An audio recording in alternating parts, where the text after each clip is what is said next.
jam-packed Saddle Dome, the theater today.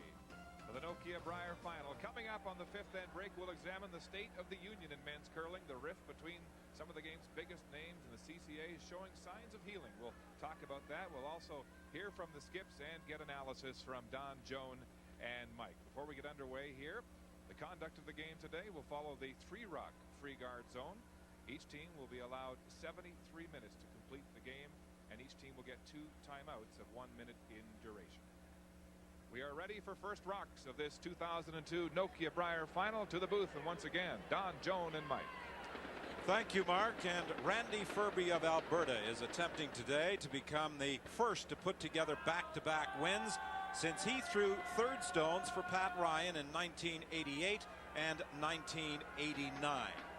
Last year, of course, he won the Brier title in Ottawa as he defeated Kerry Burtnick of Manitoba.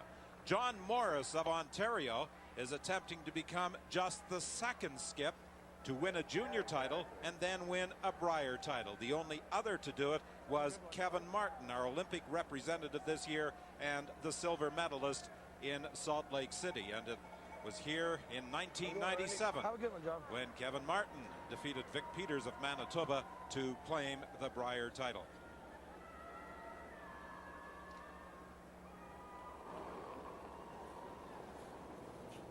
It's interesting to take a look at the statistics and the performance of these two teams with and without last rock to start a game.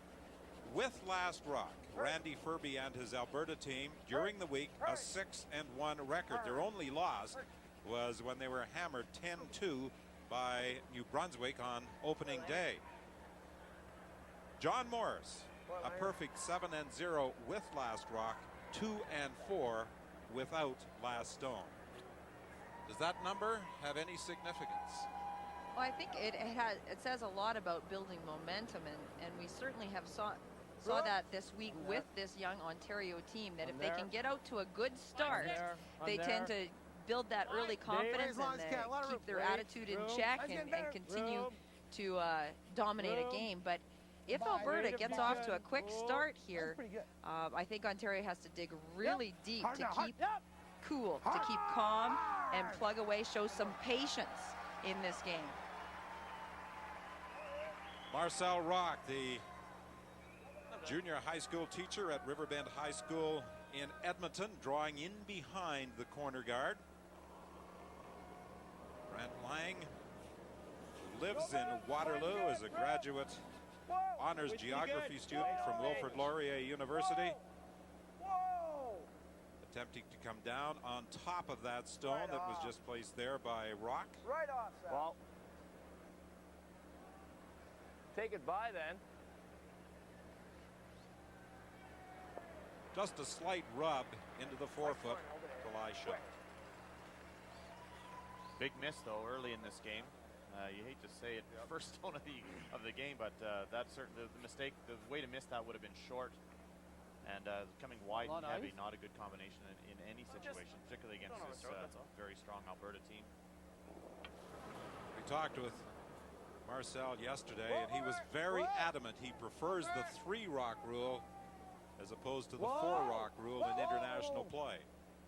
When you talked about the statistics of how successful teams are with the hammer, that just goes to show you too that the 3-rock rule is being defended against very, very well, and having the hammer is an advantage. Yeah, just leave it to the sweeper. You don't have to overthrow those. That's great. You missed it, hit it low. Some early confidence Whatever turn. built by the Alberta team, just with 2 rocks being played, and already Ontario's looking at giving up 2 points. Craig Saville was born in Lahr, Germany. His father was in the military, did a lot of traveling as a youngster. And he is going to drive the yellow back onto the red, and he will get a roll over What a great to shot. the left-hand side to become shot, sitting on top of the red Alberta rock. Fantastic shot again. We saw Craig Saville play so well yesterday, making some huge shots. These run backs are not easy, but even to get the roll all the way over to the second stone and sit shot stone in front of it, it's perfect.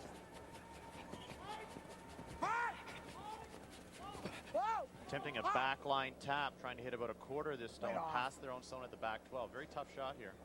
Tough to stay. All right, Scott. He's able to chip the yellow stone out. Scott Pfeiffer, some viewers may have noted already, is the curler on the set of Olympic stamps that was put out by Canada Post. Women's hockey, short track speed skating, freestyle aerials, and curling all had commemorative stamps put out prior to the Olympic Games, and it was Scott Pfeiffer's picture that is on the curling stamp. His teammates give him a lot of good-natured kidding about it as well. What? Craig Saville has had a very strong start, making the run back successfully and now removing the Alberta stone on the edge of the 12. Such a great matchup today with the 8 players that are out here. 7 out of the 8 of these players were on the first or the second All-Star teams. Wait, whoa. You can see Randy Ferbey sticking to his guns here, as he mentioned in the opening. He's going to play very, very aggressively, ignoring that stone that's at the side of the 12-foot in, trying to use this corner guard to his advantage, trying to create some offense here in the first end. Well, that was the strategy of this Ferbey team when it was assembled 5 years ago, and Randy Ferbey has not deviated from that plan. It's very important as a team that you have a game plan, and these guys when they put the team together, that's the route they decided to take. And as you mentioned, they've obviously had great success winning the Brier last year, and certainly I would say they're one of the top 3 or 4 teams in the country at any time.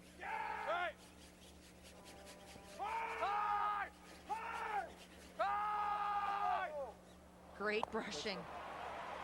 Very close to that guard to get the inside roll. Joe Franz, the golf course superintendent at the Acton Golf Club, just skinning the guard, and Ontario lies 2. Look how close. Doesn't get much closer than that without rubbing on the guard. He actually got to the inside of the object stone. Once it goes a bit, eh? This end's turned around already. They looked like Alberta was going to have a great chance of scoring 2, and 2 great shots. A run back by Craig Saville, a nice hit and roll there by Joe Franz has really put Ontario in a good position now to force Alberta into taking a single point here.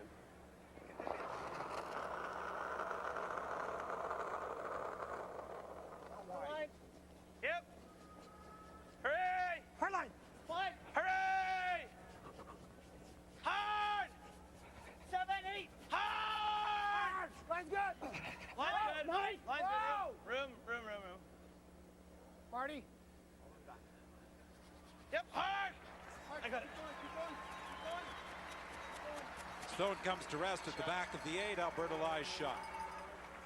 Throw, Ren.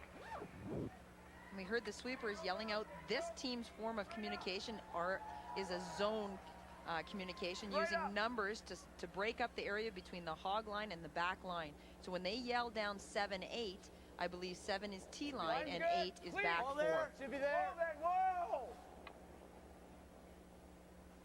Where is he? Back to it on its own. Back 12. Lots, John. If we sweep it, we can bounce it. Whoa. It's bumping. It's bumping. Might as well bump it far. Can you get it out? Hurt. Joe Franz bumps the red shot back, and Alberta lies 3. No, pardon me, 2. The one on the left-hand side. And Ontario lies 2. The one on the left-hand side, the Alberta Red Rock at the back, cutting out the one on the left-hand side. Too, eh? He looked light all day, and he got it to the back 8-foot. They were lucky that it did bump it far enough, though. If that stone had been a foot lighter, Randy Ferbey would have a little tap back here to lie 2. I get it here. Good communication from the Ontario sweepers. Room. Line's good. 6. Line's good. Close. Oh, room. Freeze it. Need it. Line's good. Weld it on. Weld it. Hard. Quick. Good sweep.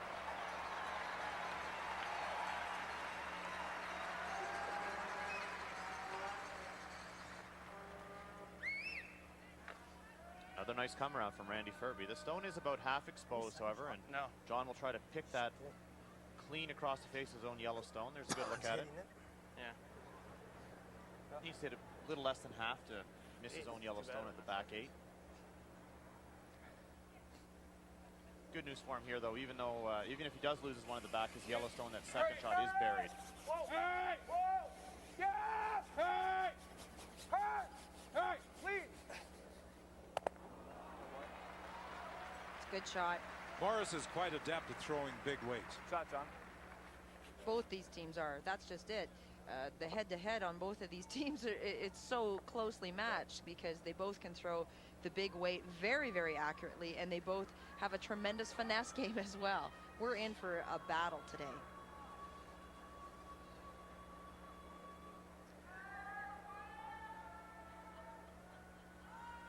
Randy Ferbey always seems to be quite relaxed, quite calm. Nothing seems to really get him too upset during the course of a game, but he has an opportunity to etch his name into Brier history today to become only the 4th to ever win 4 Brier titles, joining the legendary Richardson clan.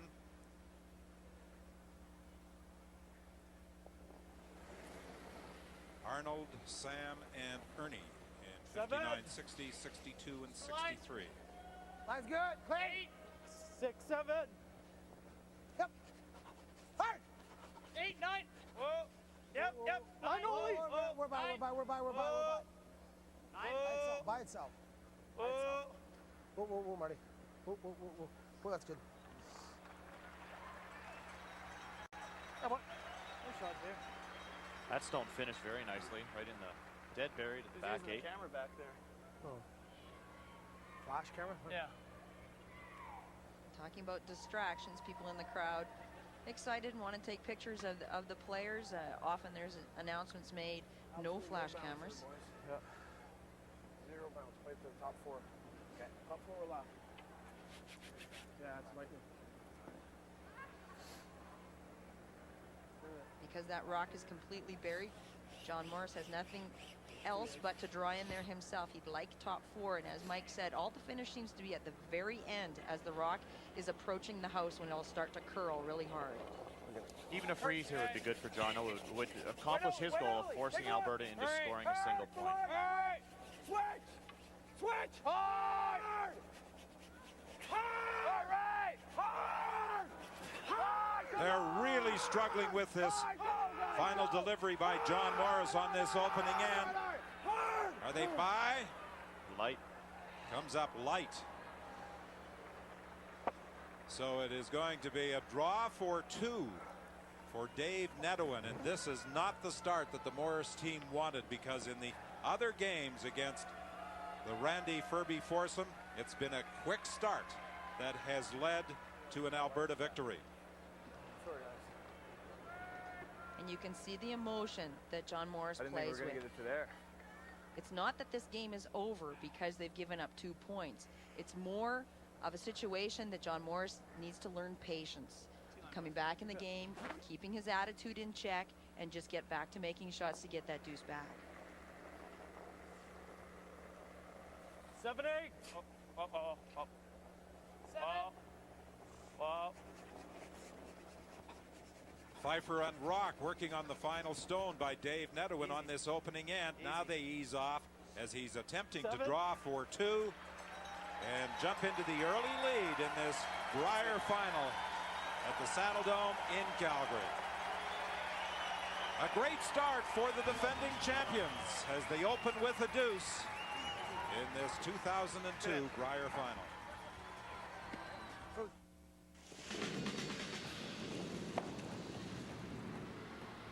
Manitoba's Kerry Burtnick with last rock in the 9th end of the 2001 Nokia Brier.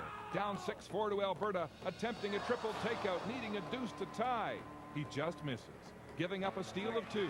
Burtnick shakes after 9. Alberta's Randy Ferbey, the 2001 Nokia Brier champion.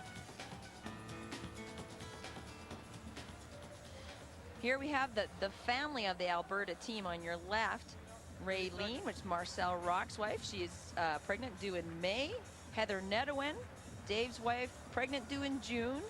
Wendy Ferbey and Dan Hollowaychuk's wife, sitting beside Wendy Ferbey.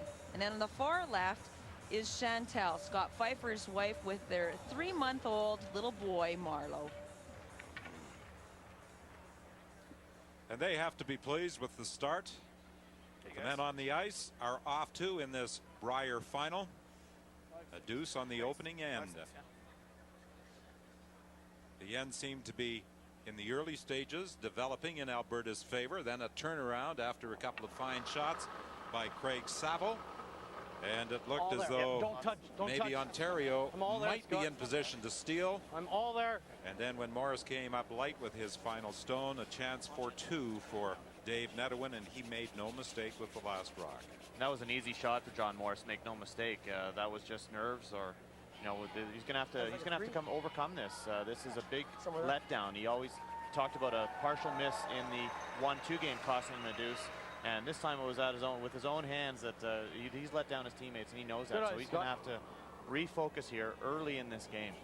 The last time these two teams saw each other in the Page playoff game, the 1 versus 2, Randy Ferbey got a deuce in the first end, and John Morris was forced to take 1 in the second. Things could be different, though, with Ontario making all their shots, setting up the corner guards. If they get 2 points back, it's starting the game all over again, and John Morris will have redeemed himself. These two teams are very evenly matched. Really not much to choose between the leads, Brent Lang and Marcel Rock. No, and Brent Lang was the only person on the sheet that wasn't on the first or second team All-Stars, but it was only by a percentage point or 2. So, that really shouldn't be a factor here today at all. The team matched up very well in every position. 4. 3-4. That's good. Whoa. How's the line? Line's good. Yep. What? Nice shot. Marcel Rock covers the shot stone, sitting in the top of the 8. Bought himself a Harley this past summer. Spends a little time riding his bike. His wife isn't too keen about it. I don't know how much time he's going to have in May when his second child will be born.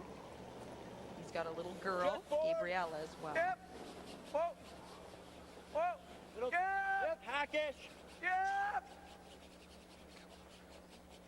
Hurry. Shot. On the attempted run back, the red stone goes through the rings. The shooter rolls off on the right-hand side. Alberta still lies 1. The shooter rolls for another corner guard, which was the desirable position.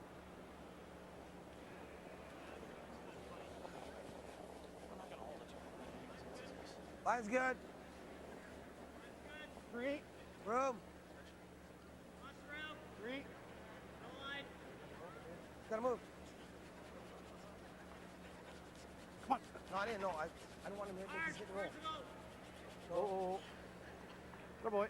Shot. We talk about these two teams matching up so well in each position. They also match up so well in how good the brushers are.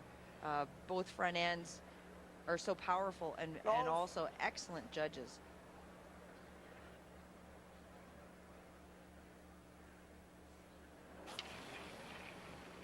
Wow. Yep. Craig Saville on the opening end made a run back. He comes through with another on end 2. Just another day at the office for Craig. Goodness, what great shot making in the first 2 ends for him. We just want a 4-5, eh? 4.5 is top 8-foot weight.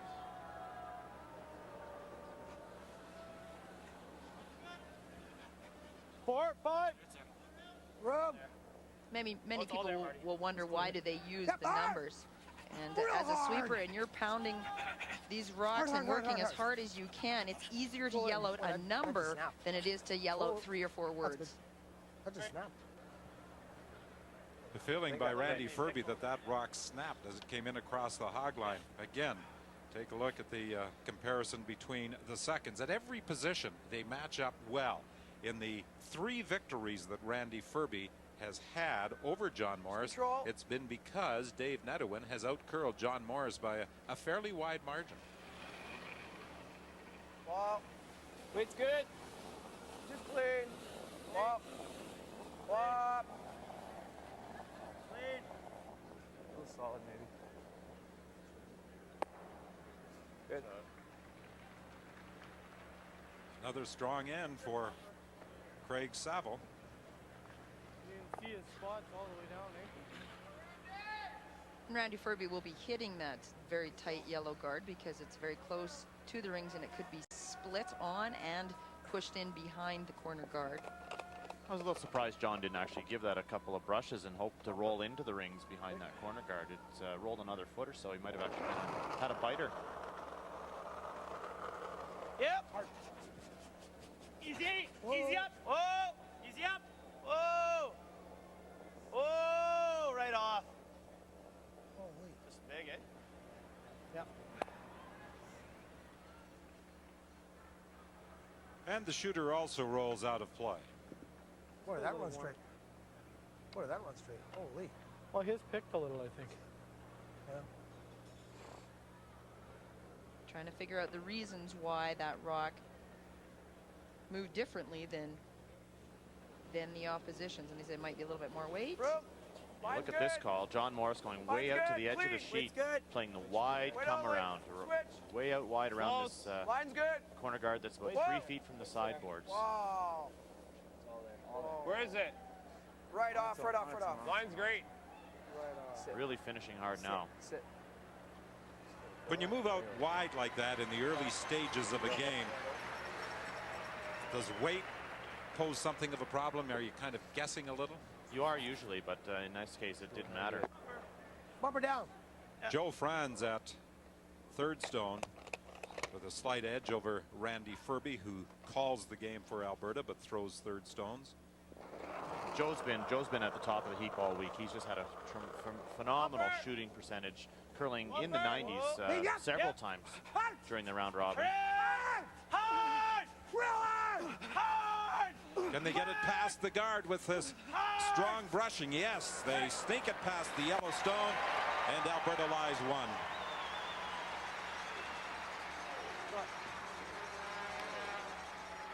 Behind the tee line, though, although he removed the Ontario stone, it's sitting behind the tee line, partially behind a corner guard. First one didn't finish it.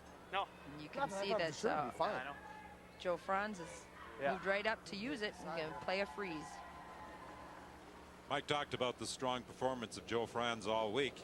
His father, Teo, who was the ice maker at the Olympics in Salt Lake City, flew in yesterday to watch his son play in the semifinal, and he's here today to watch his performance in the final. Quick. Hurry. Quick. Whoa. Yeah. Quick. Whoa. Hard. Hard. John was sweeping that for line. He did not want that to overcurl and make the hit a little bit easier for Dave Netawin.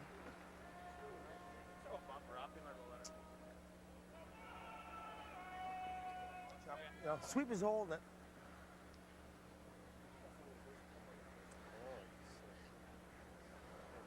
Dave Netawin, 28 years of age, grew up in Winnipeg. Bumper up. And has achieved curling success since going to Alberta and hooking up with Randy Ferbey. Okay, Dave. Nail this. A geo-environmental engineer.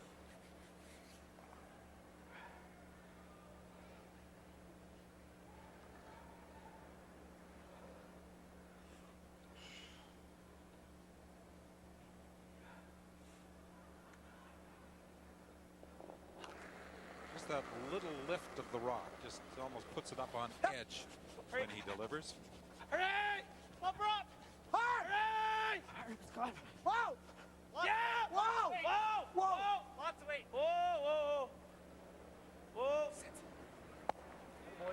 He punches the yellow through cleanly. Alberta lies two. Great shot.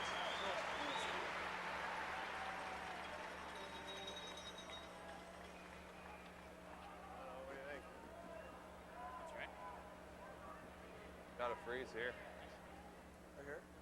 Can hammer the double. Yeah, I know. I think maybe it must just backed up a hair then or something.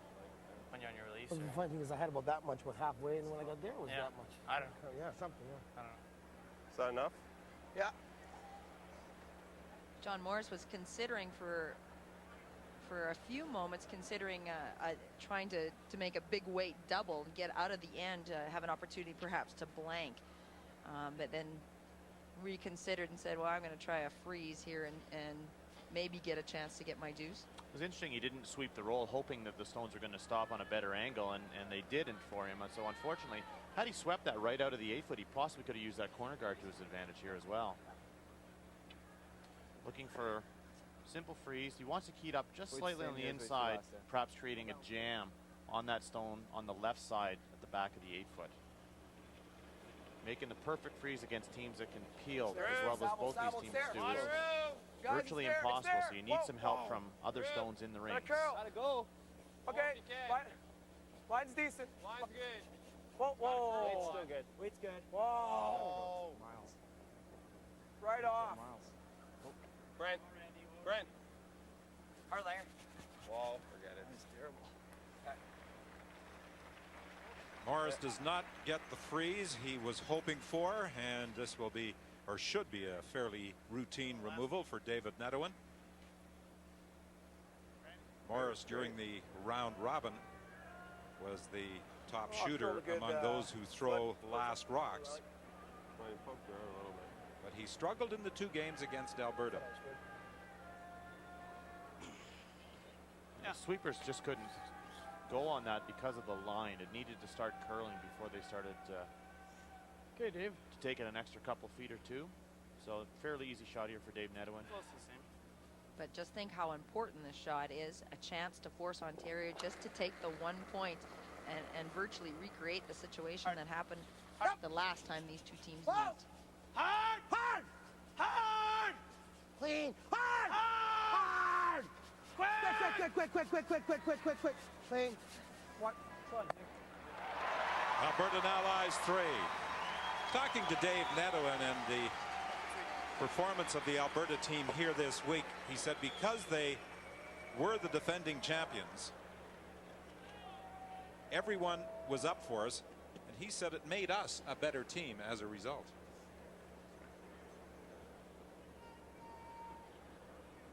And you can see the removal. So this has recreated the same kind of situation in that Page playoff game, with the exception that John Morris didn't make his shot to get 1 point and gave up a steal and was down 3 very early. This is a routine hit and stay, but if you roll out, you're going to give up another steal. This looks pretty good, though. And John Morris is right on target as he makes the nose hit to pick up a point with last rock of N2. And Ontario trails by 1 after 2. The Canadian Curling Association appreciates, understands, and wishes to acknowledge the importance of local sponsorship to curling teams across Canada throughout the curling season. In an effort to recognize local corporate support of teams which have achieved the privilege of representing their province or territory at a Canadian Curling Championship, we are pleased to provide some deserving profile to their respective corporate supporter.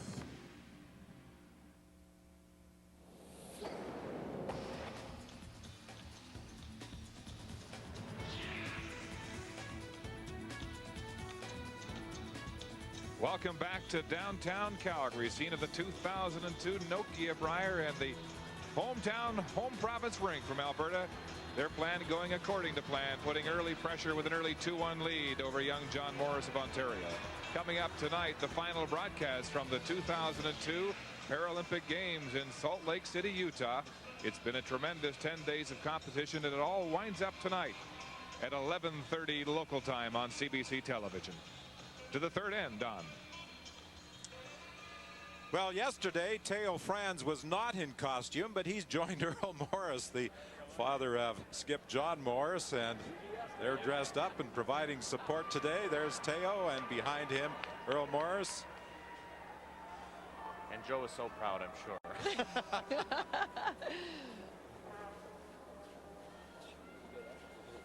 Alberta attempting to win its 20th Brier. Ontario has won the Brier previously on 8 occasions, the last by Wayne Madon in 1998. And of course, Alberta is the defending Brier champion.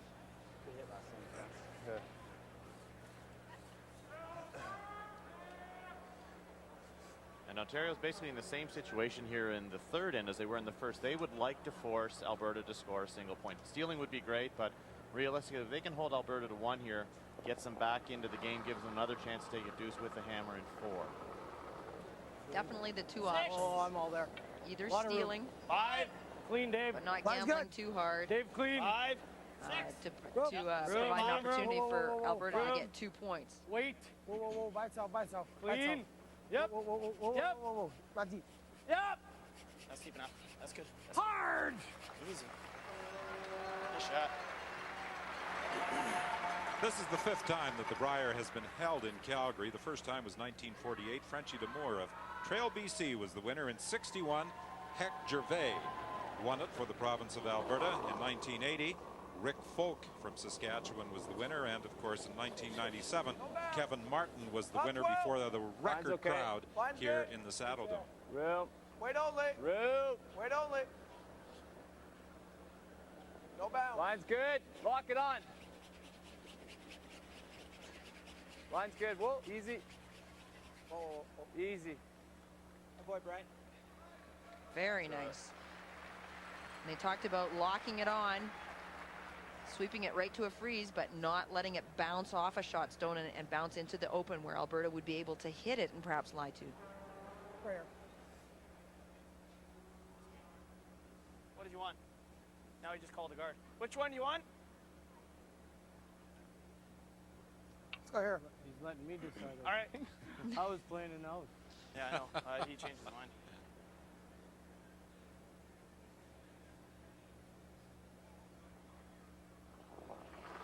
As much as Marcel might like to think Randy was letting him decide, 2-3. Randy was making the call. Well, Play they for do. three. This team Let him does a lot of Wait, hold on, communication. There Dave. is a Off, lot Dave. going Off, back and Dave. forth Off. between all the team members. Just leave it up there. Wait a little. Wait a little. Yep. Hard. Well, that's good. That's good. Clean. Clean. Whoa, whoa, whoa, whoa, whoa, whoa. Good sweep, guys. Good shot. One thing we've noticed about these two teams, both excellent rushing teams. No question whatsoever.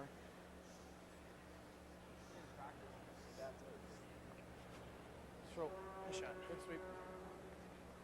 This is Craig Savile's first draw of the game.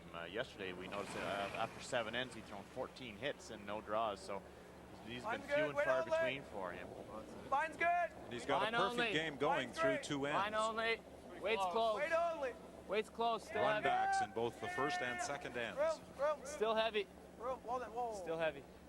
Way heavy, eh? Yeah. Great line. Need just Curl. to stop for shot. The back 8.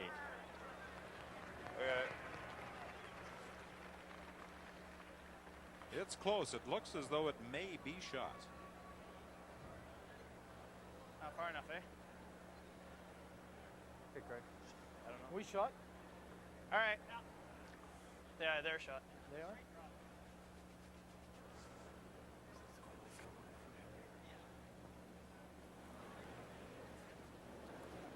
Pfeiffer's history with the John Morris team goes back to 1997 when he played with Ryan Keane at the Canadian Junior Championships in Selkirk, and they defeated the John Morris team. Whoa, And then, of course, whoa. Morris bounced back to By win itself. the junior in Calgary in By itself. '98, and he won again in 1999.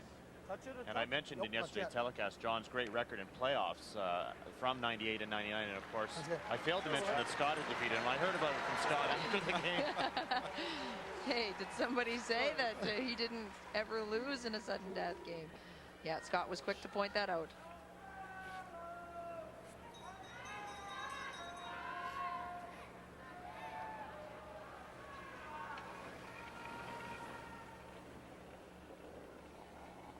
Clean. Get. Fly. Line only. Whoa. Looks heavy. Whoa. Wait's there. Clean. Whoa. Wait's there. Freeze it. Still there, Joe. Ball, Still just there. freeze. Ball, it's got to curl. Ball. Still there. Easy. Yeah. Hurt. Nicely done.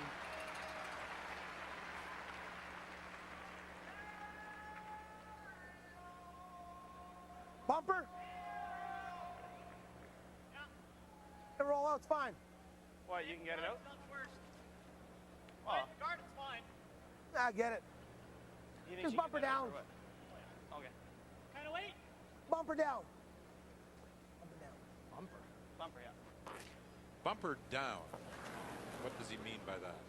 Well, that's a bumpers are the back of the sheet. So bumper is in Ontario we call it backboard weight. So usually when a skip says bumper down, said bumper, but don't be heavy. If you're going to air slightly on the light side, and they'll say bumper up sometimes. Nope. Oh, he nudged it even further behind cover. And now Alberta's got a problem. And before Scott Pfeiffer threw, Dave Netawin said we could hit the guard too. And Ferbey said, no, let's just make it. That kind of indication was, well, if you're going to miss this shot, hit it on the guard instead of being wide, which is what Scott Pfeiffer just did. Very rare occasion that Scott would miss on the wrong side, but that's just what happened. Huh? Too big. That's a little big.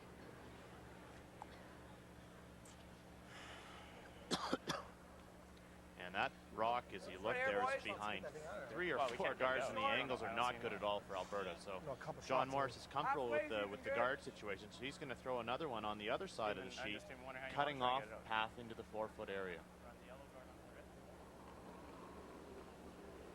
Just 2/3. Just 2/3. Netawin and Ferbey already plotting their strategy, talking about taking a run at the guards over on the other side of the sheet. Come on. Bounce this one. Bounce it. Yeah. Yeah. That really took off. I don't know if it picked or what happened, but they're hoping to get that in tight, and it's really over-curled a long way as well. Yeah, I think so too. Feeling that maybe it picked? Yes, then it's a general consensus that it curled early. Nice time for a pick. What if we raise this in? Because if you miss it, he's coming. Must have picked early.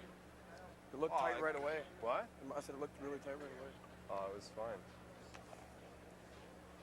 It curled like 4 feet, man. Just fully in. What's that? Stewart? Earlier, Netawin and Ferbey had been discussing the possibility of running the red back onto the yellow and red in the rings, but they've obviously opted to go a different route. I think the come around's easier. Well, they were assuming that the guard was going to be made in the desired position, and Joe Franz's guard completely overcurled and was light as well, so it has created this opportunity. We're wide open still. 3-4. Oh, it's still wide open. Whoa, whoa, whoa. 4's just top 12, top 8. You'd like to get shot stone out of this. All right, hurry now, hurry. Force some play into the rings. Oh, that's far enough. I don't know.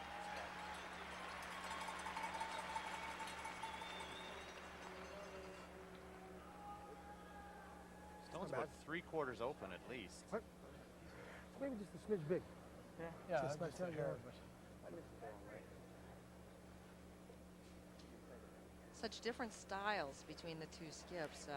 Whether Randy Ferbey gets worked up or not, he certainly doesn't show very much on the outside. So you want to freeze right here. Rather than the nose, pretty much. And there have been times this week where the emotions of John Morris it's have good been too, very Joe, apparent. if you're right here. Which makes him really fun to watch. He's just so animated and what a character. You know, playing with passion. No bounce. Hey, Joe, this is fine, eh? That's great. Just top 12. We want to go right to it? Yeah. Top 12. And they're going to freeze only if the line is good. They don't want to set up any bad angles and allow Alberta perhaps to remove that stone that's buried on the back 4-foot circle. Line's good. Or make the little tap a little easier if you come down. Or make it 4 meters heavy. Yeah, exactly. Line's good. Line's great. Yes. Gotta go. Yeah. So, yeah. Hey. Whoa. Curl. That's good. That's good. That was perfect. That's perfect. Boy. Great shot. Shot, Joe. You know, I mentioned the association of Scott Pfeiffer with John Morris. He also has a history with Joe Franz, because in 1994 in Truro, when Scott Pfeiffer was with Colin Davison from Alberta, Joe Franz was skipping the Ontario team at the Canadian Junior Championship. So these young men have moved up through junior ranks. They've had success at the junior level and have continued on as they moved up to the senior level. What's that? Did I ever hit this with hack? Be touchy. Looking for a double bump, triple bump actually. T-line weight, red guard onto the 2 stones that are frozen at the top.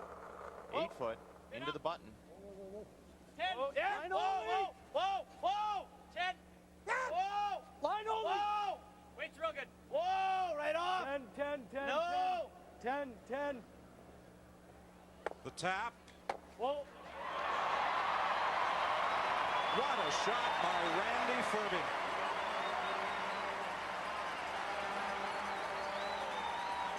And because those two rocks were frozen together, you knew where the red rock was going to go. It was a question of how much weight to throw to get enough curl.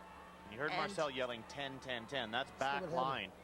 But when you're moving 4 stones, it takes a lot of the momentum away. Just a great shot by Randy. He hits the yellow when it goes. Yeah, but what happens to the red? No, the red doesn't go anywhere.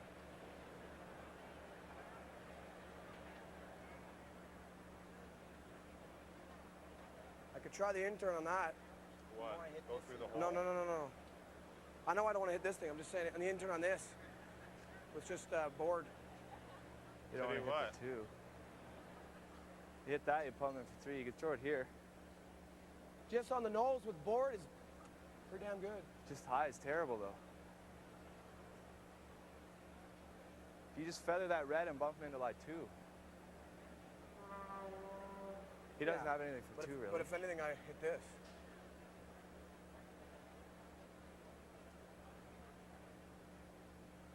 I think we guard. I kind of like just guarding it.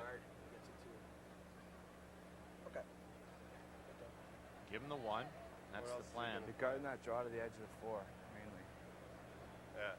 He can't afford to play this. What, the run on this one? You got to put it right here. Okay. Yeah. He can't draw the edge of the 4, but he has to play the top. Draws in there. You can't? No, draws not there. All right. It's got to be out far enough, eh? Because if you go real wide, you could hook in there. Like you could get it in there for 2. I don't think he can draw the 4. No, there's no chance. Well, there's no point in not leaving it out wide there. Okay. He's talking about whether there's enough room here to draw in and lie 2. Nice They'd and have high, to Joe. miss No point bringing it these tight. 2 Only helps stones them. very, very tightly Right to here. do so and have Okay. perfect weight. And John doesn't think it's there. It looks like it's there to me, but it's very, very tight. He's looking at So John's going to take that away from him. No point bringing it Sure, Randy tight, will boys. Just helps them. call for some sort of feel from Dave Netto to try to open things up a little. John was initially looking at the 2 yellow guards in the center of the free guard zone and looking at raising the one on the right-hand side. Again, going for the kill, looking for a way to get shot stone. His team has talked him into, let's maybe just give them 1 and get out of this end. It's got a curl. Well, there are times when you do wave the white flag and say, I'll give up a point. Hurry! Hurry! Hurry! Hurry! Line's good. Easy. Close. Yep. Whoa. Whoa. But Slow before that. making this decision, they analyzed all possibilities for what Netowin would have. Is there anything there? Well, Dave can't afford to play the draw on his first one because he will set up some sort of double, it looks like. However, John's guard is protecting that corner of the 4 foot that he was looking at. You know, you sit here and he makes a double and sits for 2. We're in big trouble. Well, that's where line call comes in and sweeping comes in. Right here. It'll get there. All right, then. Is that fully in? A yellow? Shot? Randy thinks so. I'm not sure. I think it finishes hard. It does finish hard. It's Because all of that guard that John Morris just threw there, We'll drop her on the tee. Dave Netowin could Unless ever she's get one way out, buried let us here. know. I guess better to Side of curl the 4 foot, Well, they'll lie 2. Only thing we don't want to John do Morris is will have rub very off little. and leaving that double. If it's not bearing and you guys think you can take it back out, do it. Okay? If it's not even close to bearing and you think you can take it. She'll finish, Dave. They've all finished. Yeah, they will. We'll get shot here right All right. Sit it on the tee. You bet. It's a great discussion because they were just going over what Mike had just said about the risk that you take coming in there is leaving a double. So you're saying we want to make this, we really want to go for it, but we're smart enough to know if it isn't there, we don't want to leave a double. We'll sweep it farther back. Line. Line's good. Line's good. Room. Gotta move. Room. Whoa. Whoa! Just for line. That's not bad. 8. Whoa! 8. Whoa, right off. Whoa. Almost need a bite of the button to be second shot. And they won't get it.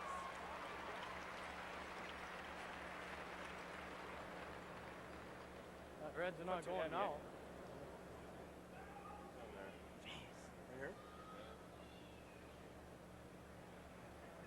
Netherwin admonishing himself, but that was a very, very tough shot. What does it do that a guard doesn't do? What's that? Well, going in there, what does that do for you that going out here doesn't do? Well, in case he plays something.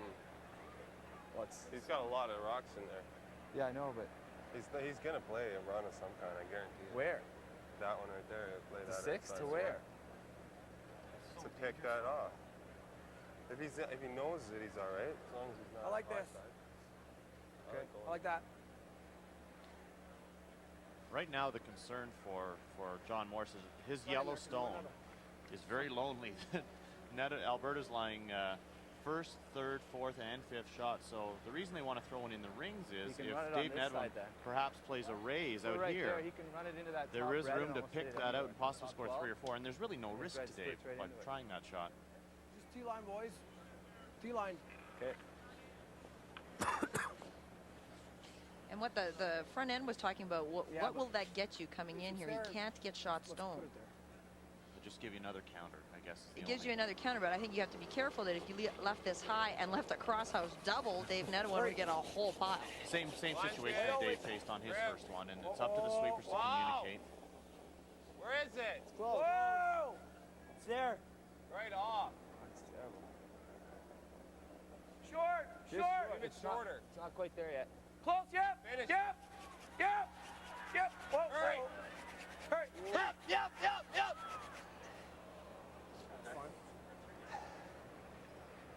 That's okay. It did curl enough, but Dave can't get on the inside of that stone. It's about a quarter buried, perhaps half buried. Pick that through for 3. Marcel. We don't need it, guys. We're up 2. Oh yeah, but how can I hurt myself as long as I'm not we saw wide? how in Regina. We don't need it. Even a pick. But I mean, if you guys want it, but I wouldn't. I'm outvoted by the looks of things.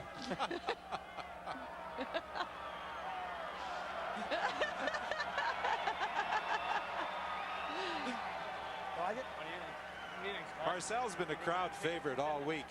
Well, between games, when they've been playing music here, he's been on, or between ends, I should say, he's been on the ice only thing dancing. you can't do is touch that one, right? You even want to try, or you want to be happy with one? Well, I'm never happy with one. Well, the other shot too, Randy, is to go like this. What do I know? I'm just the lead.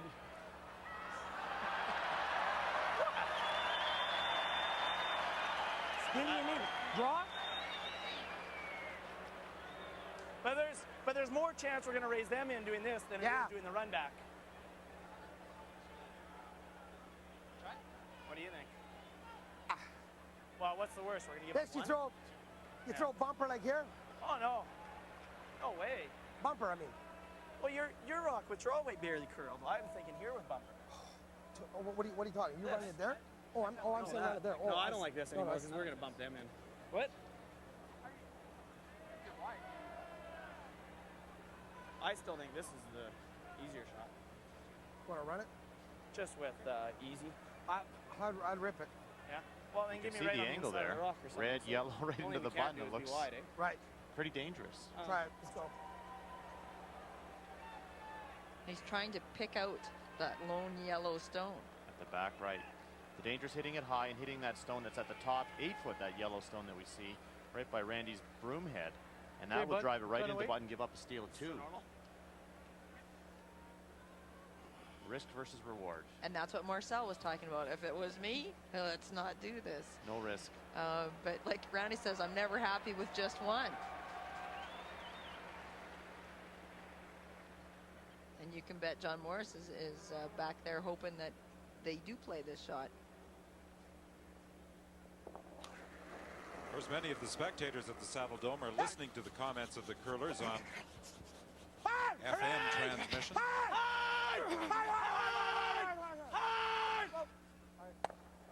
And the run back goes harmlessly by the Yellowstone, so it's a single point for Alberta. And Alberta, through 3, has regained its 2-point lead.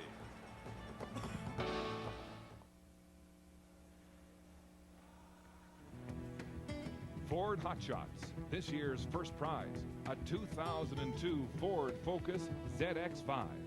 To win curling's biggest skill testing competition, the best players in the land try these 6 different shots, from a hit and stick to a double takeout.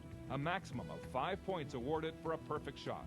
Of the 48 men who qualified for the Brier, the field came down to the finalists. BC skip Pat Ryan against Saskatchewan lead Grant Odishaw.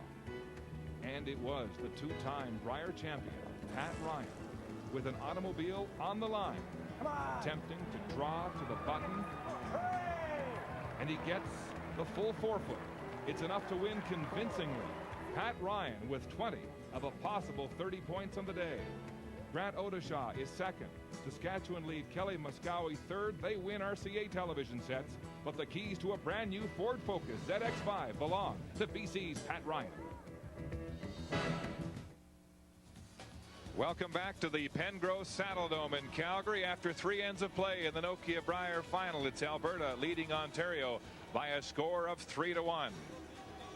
This was the scene Friday night here at the Nokia Brier at the request of the Canadian Curling Association. Curlers from across the country passing the hat for the Sandra Schmerler Foundation. The foundation created 1 year ago to help families with seriously ill children, and curling fans have been awfully generous in Calgary and Alberta. Ladies and gentlemen, please welcome Al Gilchrist, President, Nokia Products Limited, Kelly Krall, Labatt's Breweries, and Ian Henderson, Chairman of the Host Committee, to present a check here today to Guy Hemmings, Trustee Member of the Sandra Schmerler Foundation, and Don Lewis, President of the Canadian Curling Association. Al?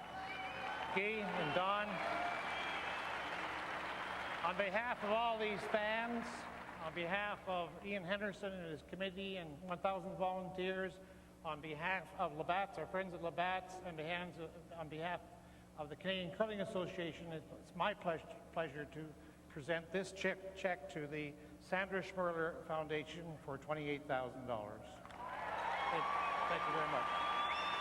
Thank you very much.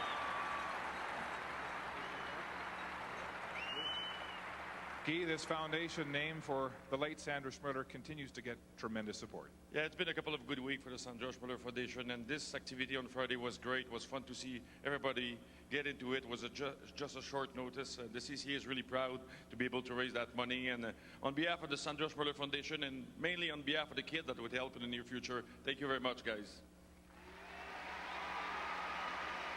Thank you, Calgary. Don to the 4th end. Well, tremendous support from the spectators here inside the Saddledome and at the Brier Patch as the hat was passed. And if you would like to contribute to the Sandra Schmerler Foundation, you can do so by sending your checks to the Canadian Curling Association, 1660 Viemont Court, Cumberland, Ontario, K4A 4J4. Or you can log on to the Sandra Schmerler website.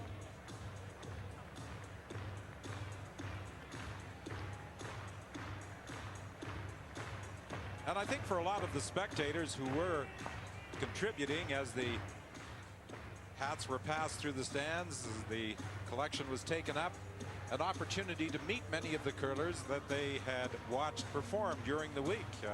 Saw some fellow named McCusker from Saskatchewan in the stands, Pat Ryan, the last to put together back-to-back Brier victories in the stands. Russ Howard was up there. They were all in the stands. And it was such a tremendous response, not only from the people here in the stands, the fans, but the curlers themselves that said, hey, we want to be part of this. We want to be out there and passing that bucket. And all it took, and it came together very, very quickly. All it took was the question, the request. Went out to those curlers, and they were there just like that. And within a couple hours, raised $28,000. Thank you. Thanks a lot. I talked about Pat Ryan in 88-89 when Randy Ferbey was his third. The others to put together back-to-back titles.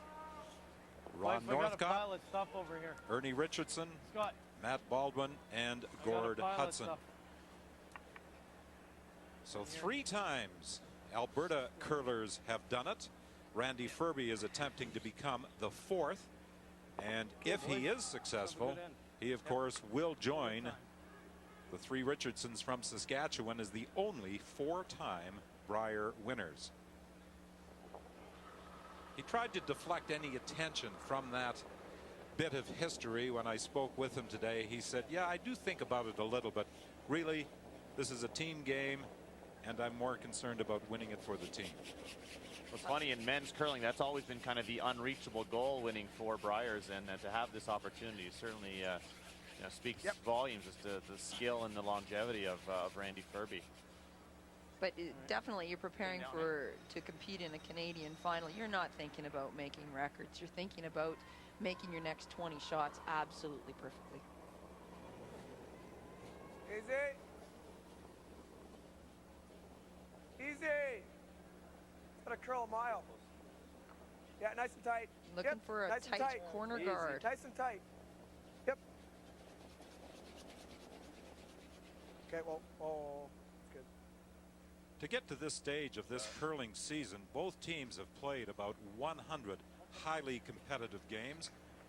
And on the cash circuit, Ontario's won about $55,000. The Alberta team about $30,000.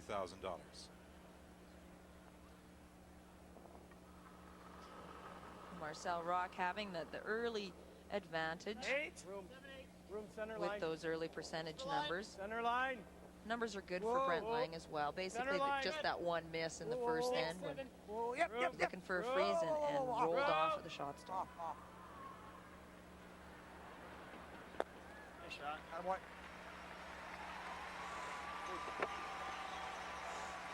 Marcel continues his perfect performance in this Brier final. He said more demands on the time of the Alberta team because they are playing at home, but he said it's also a lot more fun.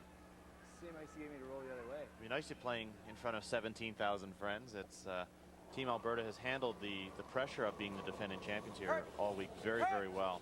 Joel, hey! Hey! Hey! Whoa!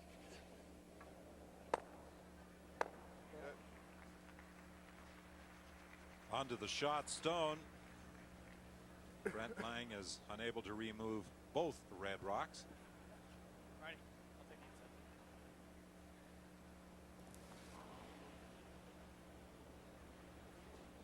Have trouble getting that curl. We're having trouble getting that curl.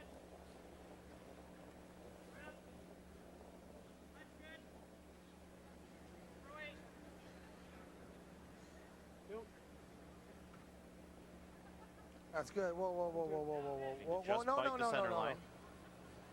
Nice shot. Takes away the run back. Scott Pfeiffer at 25 is the youngest member of this Alberta team. He plans on enrolling at the University of Alberta next year. He's going to go after his MBA. That looks tough for me. I don't know. Gonna have to shave that guard. And of course, 3 of the 4 members of the Ontario team are just in the final stages of their courses at Wilfrid Laurier and at the University of Western Ontario. Whoa, yep. Sit. Great shot by Craig Saville again. Wow. He started off with a great shot, and he has continued his fine shooting. Yeah. Oh, yeah. Not a bad day at the office. Hit the one on the outside. 100%. That frees up Ontario's ability now to get after that stone on the button. Is forcing Randy Ferbey to hit one of these 2 yellow stones. Easy. Easy up. Clean. Whoa.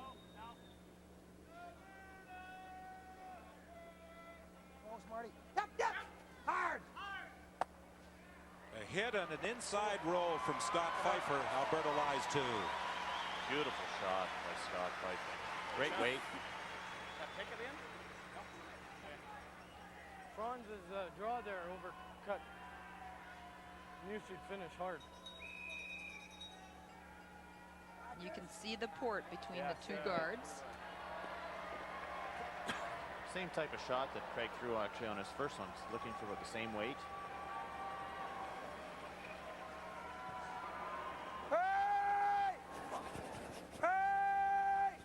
Picked something up in his hand, looked like.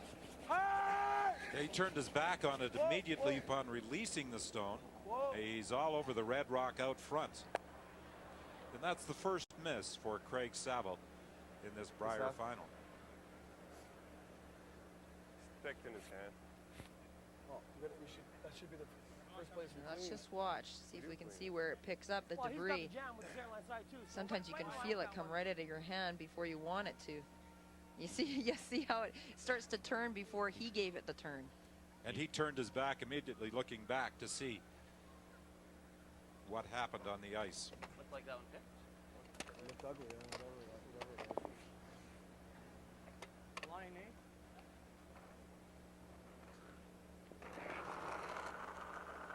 That was a big miss there because now Randy Ferbey can actually put a better guard on. The stone at the top button was only half buried. Now if Randy can put a perfect guard here, John Morris is really in a lot of trouble here in this fourth end. Center line, hard! Hard! She'll go. Whoa! Whoa! Yep! Yep! Hard! Good shot by Randy Ferbey to protect the two stones in the red. Although there's a feeling that there may still be a hole between those two red stones. A significantly smaller hole. Very tight. He's going to be playing a lot less weight. Whoa! Whoa! Whoa! Whoa! Yep! Light! Yep! Great! Hard! Hard! Brushing to get it through the hole between the red and yellow out front. Oh, they got it through. Look at this shot by Joe Franz. Oh, tremendous. Great brushing. Good anticipation of the curl. They started brushing that one well before it was close to going through the port, anticipating the big swing at the end. Oh, just papered the guard. Great brushing. A little more, Dave. She'll finish good.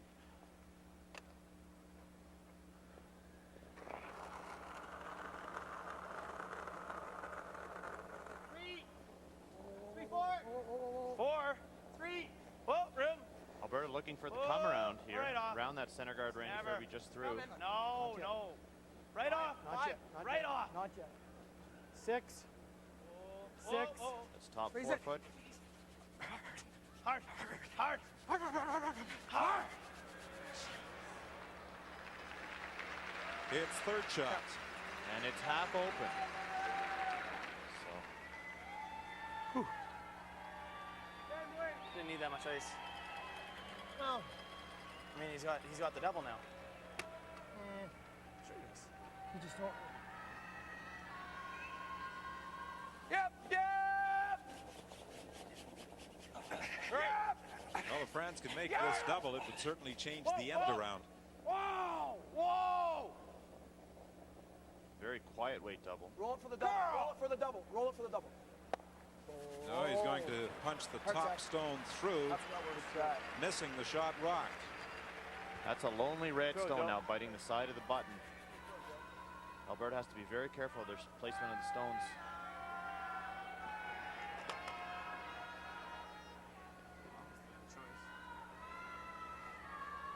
Didn't finish enough. It looked like he had great line there halfway down the sheet, and the sweeping really held it straight. See the concern. Make the draw. Yeah, but we got to be in a different place this time. Just on the inside. No, but why do you want to be so tight? Why not here? Well, I don't want him to pick it out either, though. If you come right to it, how does he get out? All right. I mean, as long as it's behind that. All right.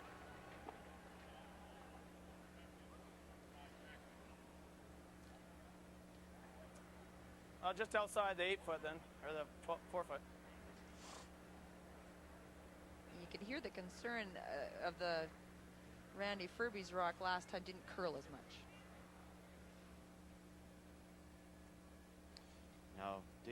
was asking why not top 8 may possibly create a jam. And Randy said if the line's good, we'll take it right in for a freeze, right onto the top of the button. But it has to get buried. He doesn't want to leave it in the same spot that Randy's last stone ended up. As you said a few moments ago, that red rock is looking very lonely sitting in with those 3 yellows in the rings. And that's where Ferbey wants to come in. Dave's a little worried of setting up a double. Well then. Rub. Whoa. Whoa, whoa. 9. Whoa, 9's back 8. That's very heavy. 9. Whoa, it's got to get the inside of it. Inside of it. Whoa, whoa, whoa, 7, 8. Whoa, whoa, whoa. Yep, yep. We're fine. Hard. Come on, come on, come on, come on, come on. Hard. Hard, hard, hard, hard, hard, hard, hard. Roll it hard.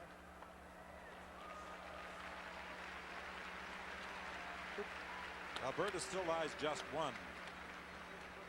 Actually overcurled. It overcurled, allowing this opportunity for John Morris. Now John would like to hit this right on the nose and lie too, or even perhaps get a bit of an inside roll. Not a lot of room there to negotiate. Actually, what if we get rid of it? Yeah, you want to get rid of it.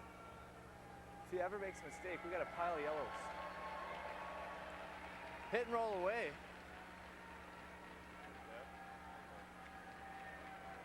Just a hack. Yeah.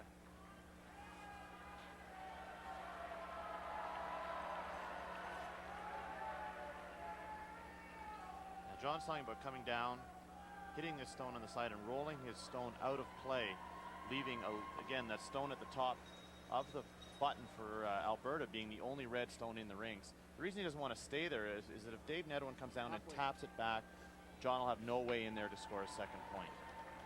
So he's going to roll out and hope for a slight miscue from Alberta, perhaps setting up a 3 or 4 ender. A very tricky spot here. We've seen several rocks do different things. Some of them have hung out there a little bit, some of them have overcurled. Yeah, weight's good. Hack. Weight's good. And the way to miss this is to roll out too far. All right. Whoa. Whoa. Whoa. Roll it. Yeah. Whoa. Solid hack. Whoa. Right off. Right off. Right off. Right off. That's like bored. Hard, get it out. Come on. There you go. Does the trick for John. The indication was just a little more weight than what he called. It's all right.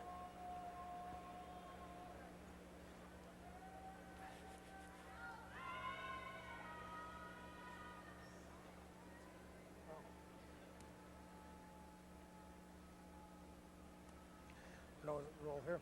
For that.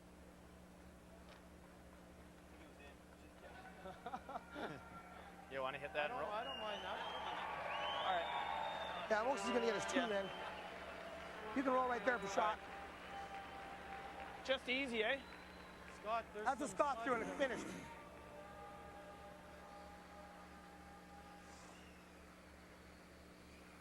Don't like the draw. They don't like the possibility of maybe leaving the stone in a bad spot, setting up a double.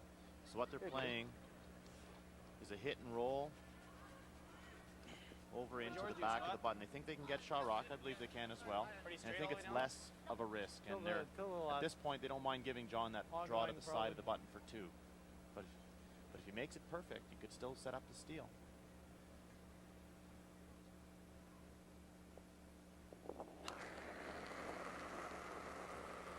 Nedwin's final stone on this 4th hand. Whoa. Easy up. Whoa. Close. Yeah. Hooray! Hard. Hooray! Hard. Inside roll to become shot. What a great shot. Is that any good?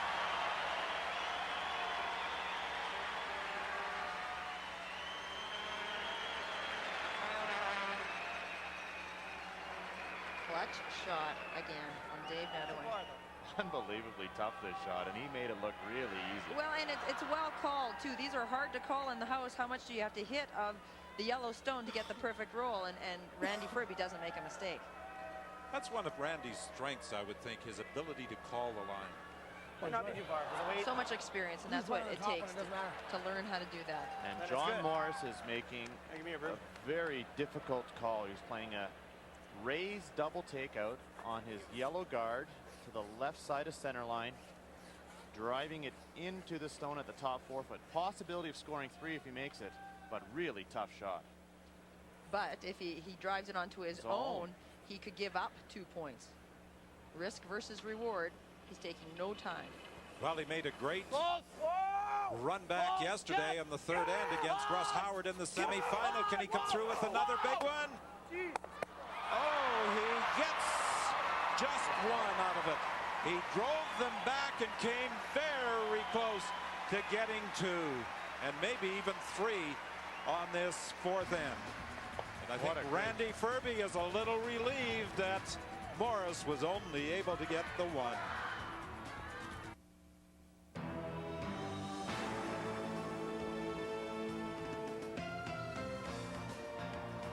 Well, we anticipated that this Brier final would produce some great shot making, and we have been treated to some. And on the fourth end, young John Morris came very close to making one of the great shots of Brier week. A run back on the yellow onto the 2 reds. He is only able to remove the 1 red. He gets shot rock. He gets 1. He thought he was close enough to get at least 2. He was also close to giving up a steal of 2 there. A little bit more sweet than he would have miscalled it on the high side. But anyway, great shot by John Morris. And a great shot by Dave Nedwin to get himself out of trouble there. That hit and roll at the back of the button was one of the better shots I've seen all week as well. Well, we said that this was going to be a tremendous matchup because these 2 teams are so close at every position, and we're not been disappointed so far. John Morris wanted to get a deuce in that end, wanted to tie it up and start all over, but he has to be relieved that he did get a point in this last end and take some solace out of that he got a point. This young man doesn't seem to have any nerves, though. I mean, he doesn't appear to be afraid of throwing any type of shot. No, and they've again been a very steep learning curve for these guys. First year out of juniors, they lost a lot of games, but they went and kept playing and plugging away. And then last season, they improved. Every time I saw them, we played against them several times over the last 2 years, and they just keep getting better and better and better. And it's scary to think they're still improving. And we just saw Brent Lang, same type of situation as Craig Saville last end. It was starting to pick in his hand. He had to pull the rock back and give it a little spin. And it turned out in the perfect spot. The other way and goes deep and he can get shot. Yeah, but you go top 4, we're going to have a hard time getting 2. Top 8.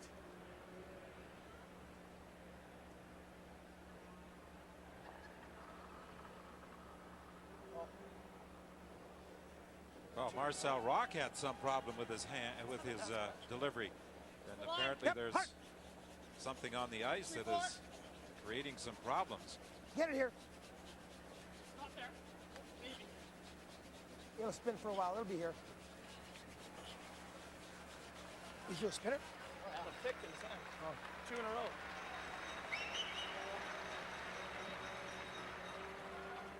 There's some scratches on the ice.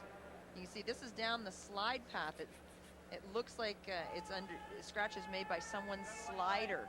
I don't mind hitting it out. Usually some debris gets underneath either the slider or the stone, perhaps. You can see Marcel thinking something's underneath this. Okay. And top 12 then? Is that where I'm going? Common procedure, if you think there's something underneath the rock, is just give it a little shake before you release. And you can see there was a big scratch down the middle of the ice. Pretty good result though for throwing a spinner down the sheet.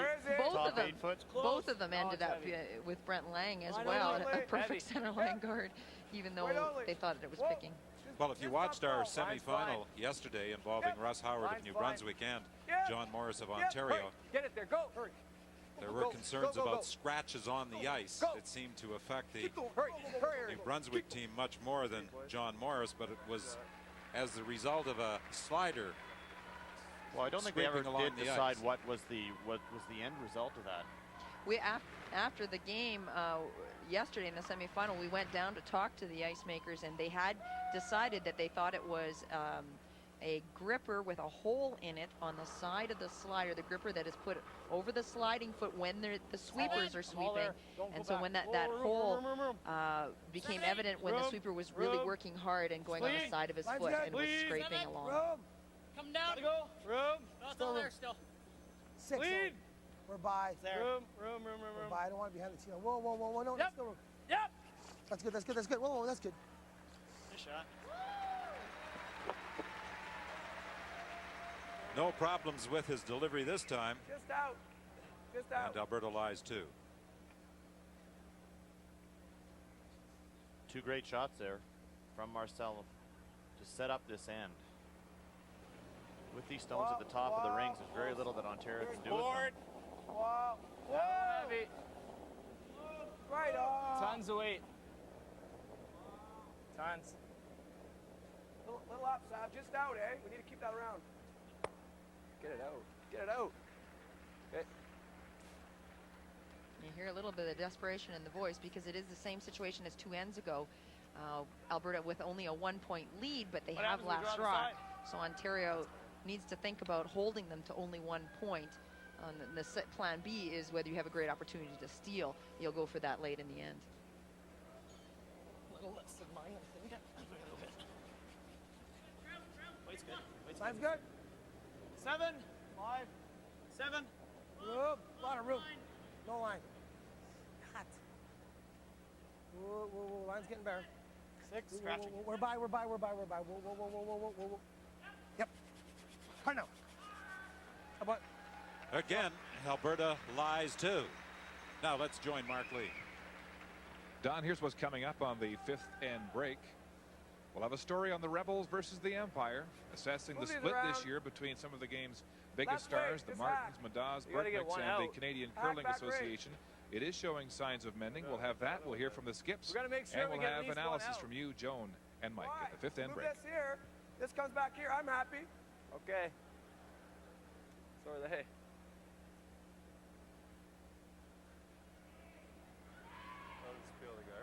We talk a lot about Randy Ferguson making a lot of team decisions. John Morris's team does not do that. John usually gets his way. And every team has their own dynamic in terms of how those decisions are made. It's good. Yeah! Whoa! Whoa! Whoa!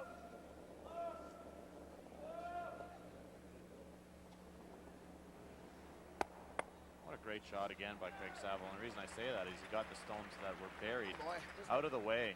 And now there's some opportunity to play his freeze. Great weight control. And that was the call by John Morris, as he said, I'll be happy. You can move this one over and get it back behind the tee line. Right here. Is there a double? Well, not yet. No, if you come around? Yeah, you gotta be full 8, that's it. Just 5. But there's a double off that one, eh? Well. You gotta put it just a 5. Okay, Scott. A 5 is 8 foot. It's just respect for your opponents again. These guys know that good. Both teams are capable of making everything. So 5. Positioning of the stones is critical. No deeper than top 12, maybe just bite the 8 foot is what they're looking for here. 4. Need to go right in. Hard. Hard. Hard. Hard lines. Hard. Come on, gotta be here. Gotta be here. Come on. Hard. Picking again. Yeah. Jeez. Pick. Okay, get a pile of weight on that. The last couple of ends, Not all that bad. there have been a number of picks, more than we have seen in many games earlier in the week. And there's a couple of things that causes Hit and roll looks roll. real good. What? Hit and roll. We got to hit and roll. I don't know. We make a perfect shot. Give me double. They're line 2 buried. All right. How about the intern? Isn't this the same thing though, John? Even if you're back here. Just 2 lines. 3 buried? Well, 2 buried and 3 out there. Yeah, really. They don't like the call, but they still throw it, and that's the difference on this team as That's opposed to Dave Nettowin and Randy Ferbey. exactly it. We have seen this over and over Line's again good. with this particular team.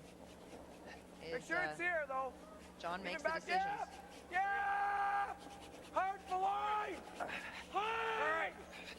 Hard! Hard for line! Come on! Can they get it by with this frantic brushing? Hard! Oh, they do. Great sweep. Just great sweep. And Joe knows it. He said right away, great sweeping, guys.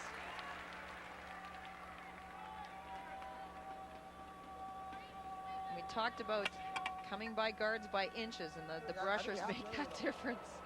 So close.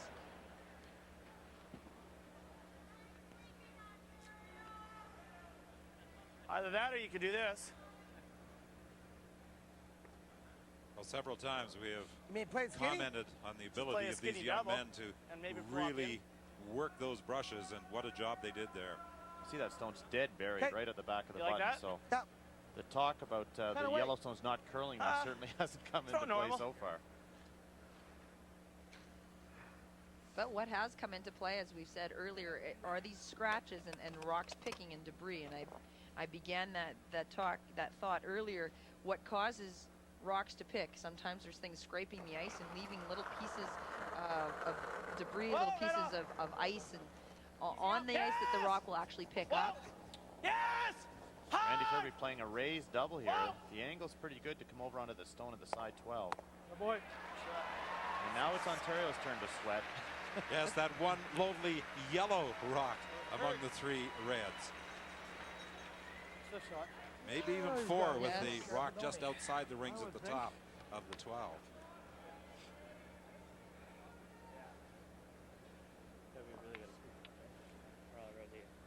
Well, let's just use this. All right. All right. Ferb. This one counts, Scott. Looking for the Hot double rock, Ferb. on the top two red stones.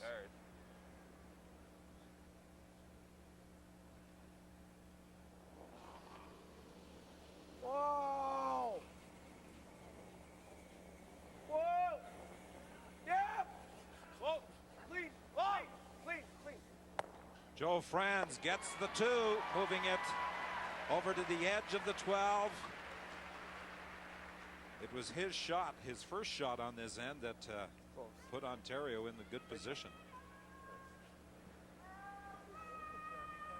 So nerve-wracking for teams when you leave all these stones lying around the outside, because you know both teams are capable of making doubles and raises and triples. And Randy Ferbey now looking for a freeze, but again, one mistake from John Morris, and those two red stones may come into play. 8 or 9. Well then. Whoa. Wait's okay. Line's good. Clean. Room. Room. 7. Room. 7. Whoa. Right off. Whoa. Need a little. No. Nothing yet. We're there. We're there. We're there. No, We're there. We're there. We're there. Never. Right down on top of it. That really finished hard at the end. That had David was very worried it wasn't curling. I'm gonna watch the time here. Our time? Oh yeah.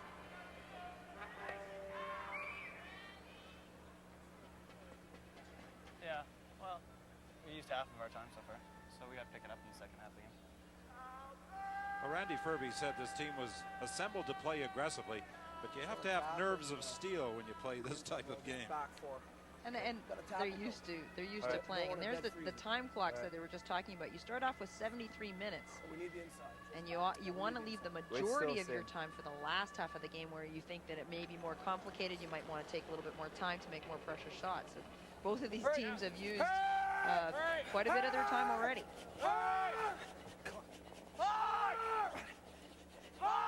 This is really tight to the center guard. Are they going to get it by? Great sweeping again. Yes, again, the job is done.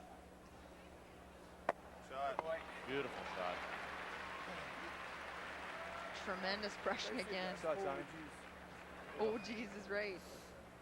Says he knows that those players are making those shots for Joe Franz and John Morris. And it wasn't that they came so close to the guard as much as they held it the length of the sheet of ice. Oh, I don't know. Oh, every shot. All day. Okay. Well, then why don't we just freeze onto theirs? Reddish shot, but the Just angles freeze are on, not but great we're for sharp. Alberta here. Yeah, I know. Yeah. And they cannot afford to play a guard up into the top We're 12 shot because right now, there's just a weld short it on, but little no bump angle at all, race here even for if we're John foot short. Morris. Okay. So they need to bring the stone right into the top of the 4-foot here without moving yellow in for shot stone. Or rolling off and leaving creating a double. The weight on this one will be so precise. This has to be, yeah, it has to be full 8 foot in order to outcount those other 2 yellow stones you see in the rings.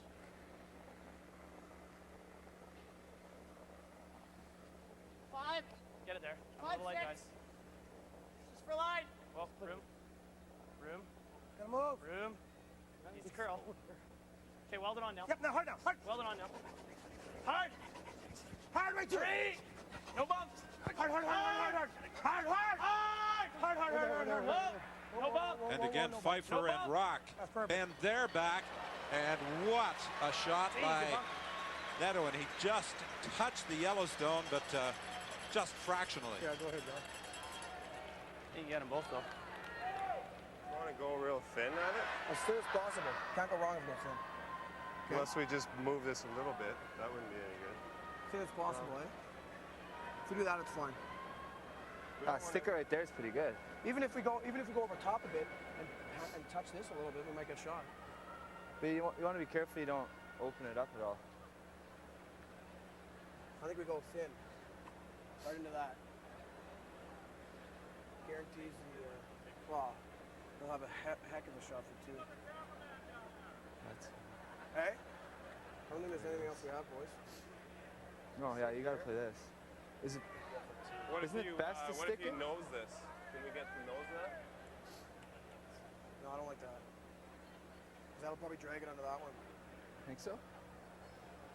Plus, Not very much. I can't get to the nose, man. I have to get there with firm, right? Yeah. And it's buried an inch or 2. Is it? And it's so straight there. All right. I don't think you have to throw firm. Let's do this. All right. Like how thin? Let's play. As how thin are we as gonna possible. Can't really go wrong. Okay. What are you playing? Are you playing to stick it on the red or? Yeah. Okay. I think I'm just playing control, Joe, for the curl. I like this. The other option would be to guard, but there is, if they do guard, there is an in off this stone here for Randy Ferbey to maybe score 3. Yeah. So John Morris is coming in trying to just clip this stone and have a shooter go into the stones at the top of the button.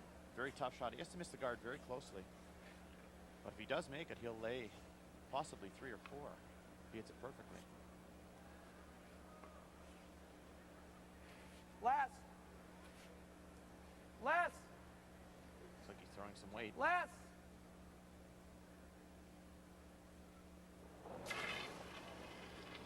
Right. Whoa. Yeah. All right. John Morris's final stone of the end. Whoa. Whoa.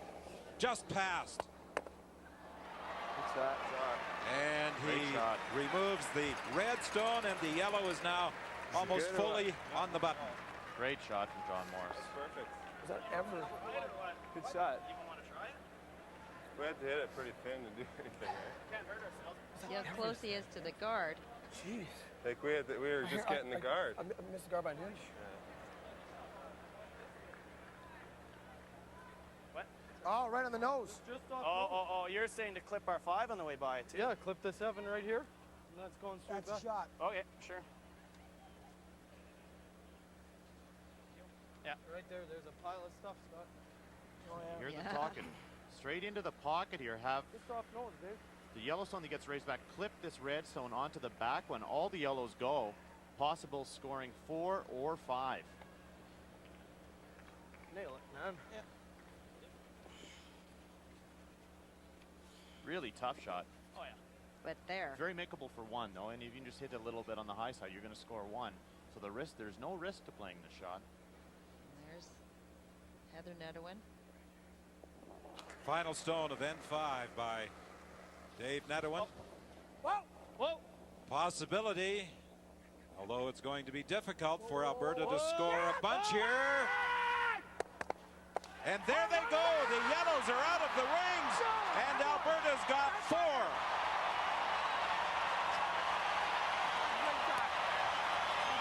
Called and made.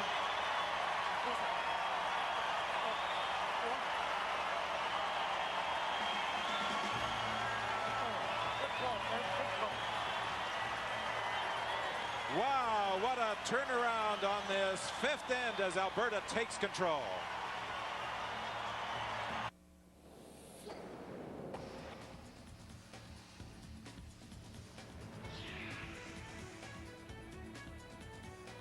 And welcome back to Calgary on the final day of the 2002 Nokia Brier.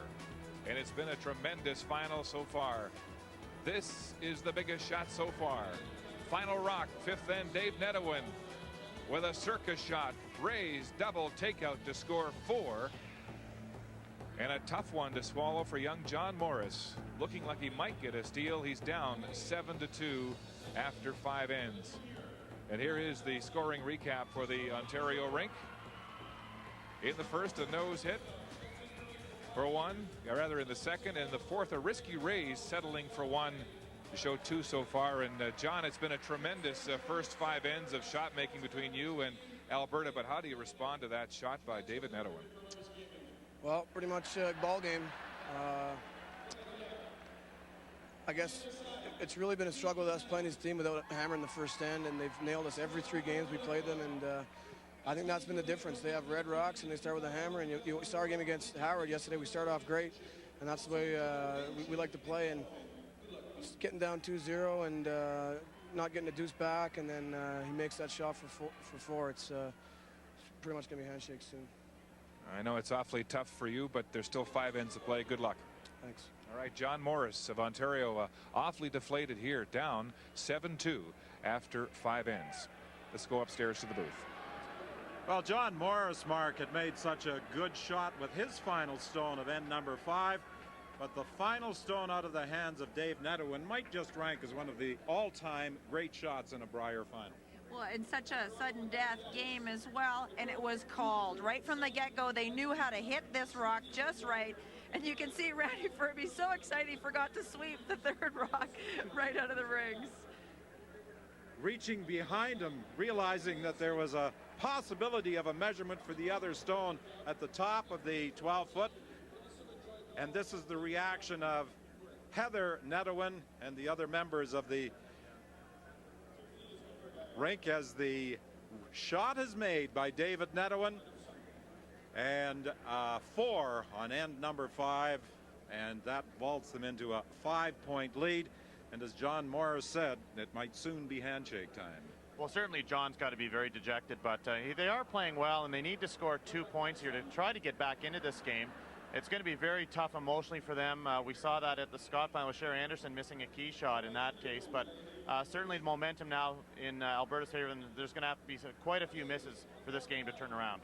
And the way Alberta's curling right now, it doesn't look as though they're going to miss many, leading 7-2. Mark? Right, Don, here's the scoring recap for Randy Ferbey and his Alberta rink, jumping out to a 2-0 lead with a deuce in the first. In the third, 1 with that logjam of Garza, and in the 5th, that remarkable 4 by David Nedewin. Randy, your game plan here was to jump out to a lead on John Morris. Have you ever seen anything like this, the way both rinks are playing, but especially your skip rock thrower, David Nedewin? He's unbelievable. You know, right now, that end, the rocks were lined up for us. I didn't even see the shot, and Scott came down and pointed it out, and Dave just threw it absolutely perfect, and we were fortunate to get 4 out of it. Fair to say everything's going according to plan for you. I know you wanted to jump out early and put pressure on John Morris, but he appears to be crushed at this point. Well, you know, down 7-2 in Brier final, I guess I'd be a little crushed too, but there's a lot of game left. We got to keep our composure up, and hopefully we're not going to see too many rocks in play. I guess there's nothing like this to have a big lead in your home province and a chance to make history here in the Nokia Brier. Well, we got about an hour and a half to go, and hopefully we'll be talking like this at the end of the game. Randy, good shooting. Good luck the rest of the way. Thank you very much. Randy Ferbey, the skip for Alberta, with a big 7-2 lead over young John Morris of Alberta, the rookie, sitting dejected here at center ice in the Calgary Saddledome. When we come back, we'll look at curling's rift, the players in the CCA.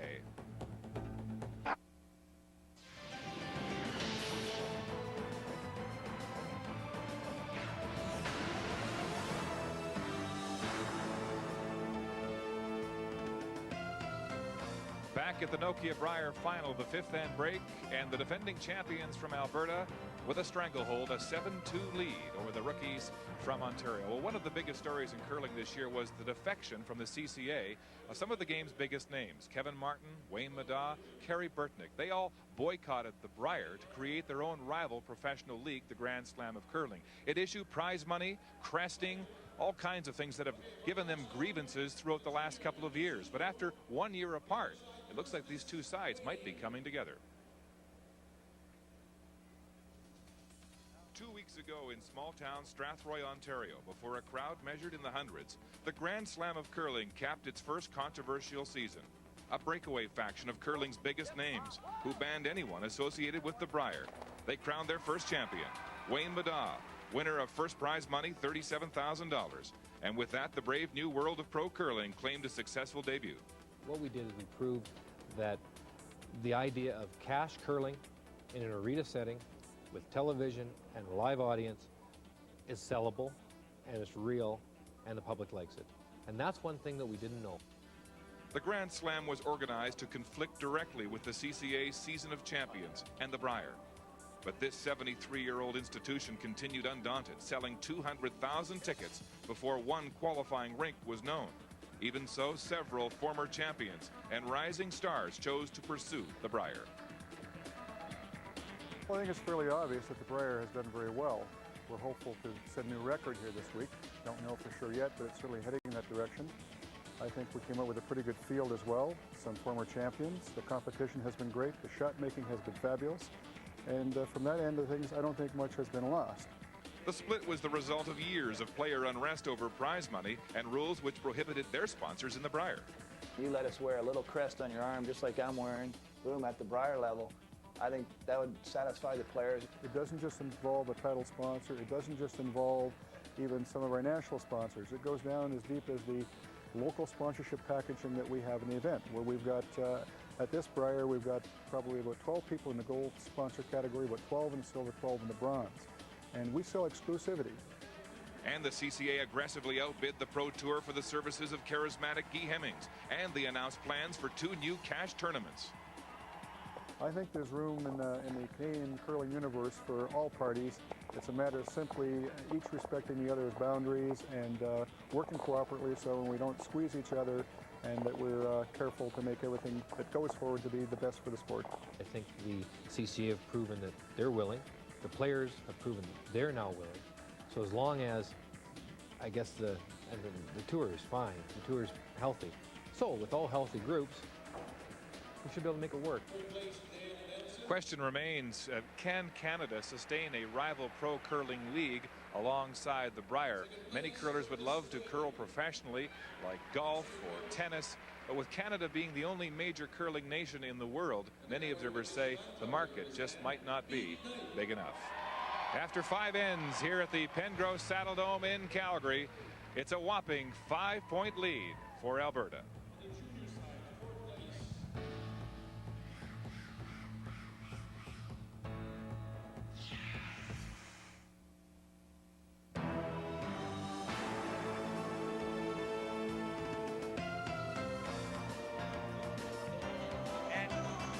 Welcome back to the Pengrose Saddledome in Calgary. The defending champions with a 7-2 stranglehold over Ontario after 5 ends of this Nokia Brier final.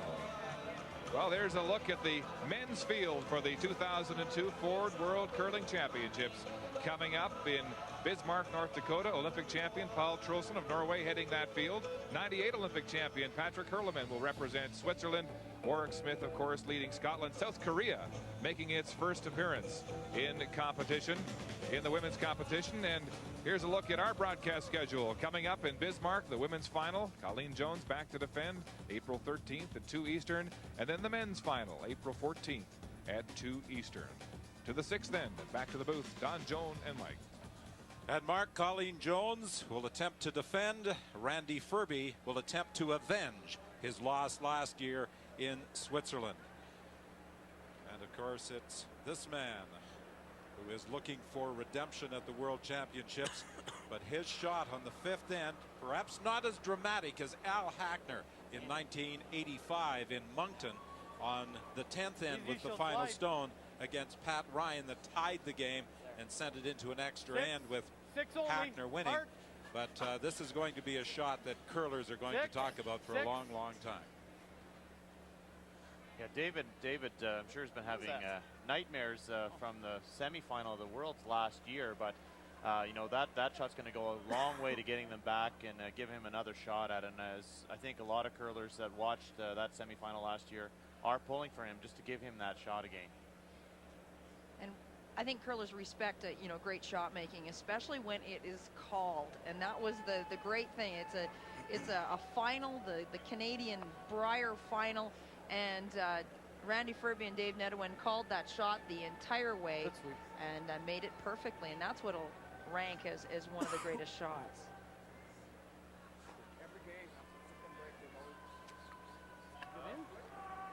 And that's not a great way to start a comeback by throwing your first corner guard into the rings, and this is going to let Alberta peel this end out. Yep. Hard. Hard. Hard. Well, this game isn't over, but with a 5-point lead, mounting a comeback for the John Morris rink is going to be extremely difficult. Well, you certainly don't go after getting those 5 points back all at once. You need to look at chipping away at that lead, getting 2 with last rock every time that you have it. Yeah, might need more ice. Last time.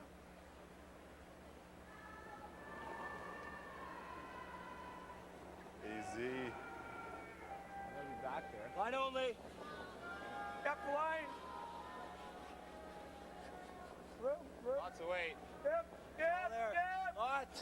Is it true? Whoa. It's close to through. Yeah, it's through. Shit. Take it. Perfect shot. Dead buried to the back 12, but that was the call. 11. 10, 11. A little bit of anxiety as the rock was coming in. Hack. Hack. Hack. Yep. Whoa. Whoa. Whoa. Hack. Bumper. Close. Never. Whoa, no. Chunk. Chunk. Oh, yeah. Nice shot, Scott. Good boy. A piece of the stone to remove the yellow rock at the back of the 12 for Scott Pfeiffer. If it's any closer than that, I think we should run ours. We feel it. You can hear Dave Nedwin talking about if you are going to make that shot, or if you're missing it, you better miss it by moving your own right out of the rings rather than flashing it. So they're already discussing if Ontario can make that shot again, coming into the very back 12 buried, what their options could be. Line's good. Line's good. Line's good. Oh. Hard. Hard.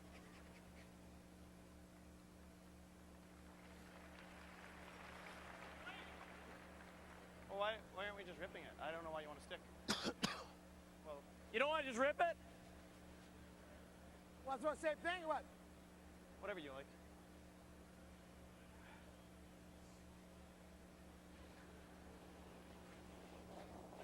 Yep. Hard. Real hard. Hard. Okay. Catches the red and trying to get by to the Yellowstone. All right. That's fine. There's certainly no panic with the Alberta players. Well, you're giving up by ripping us too.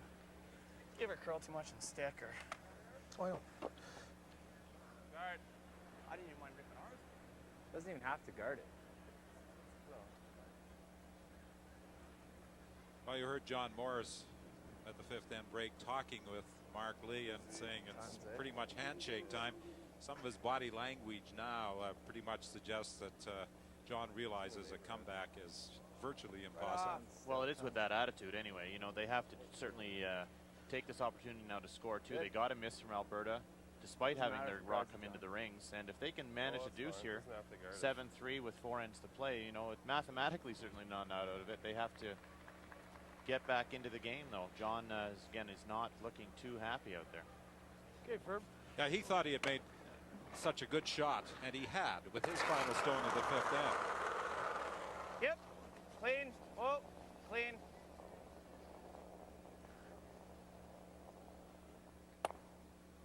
When we talked to the John Morris team before the semi-final game, and they talked about what would it mean to be in this Brier final and to win it, and they certainly we're talking about all of them in university, going to be graduating. They just don't know where they're going to be in a year from now to be able to build on this experience. They want to be successful now with these 4 players because the future is very uncertain. Nice and tight, splittable, yep, yep.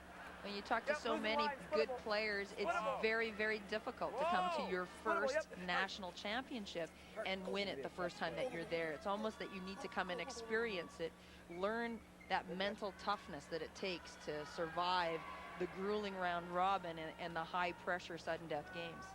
Well, this has been a major achievement this week for the Morris rink to qualify for the playoffs and advance to the Brier final.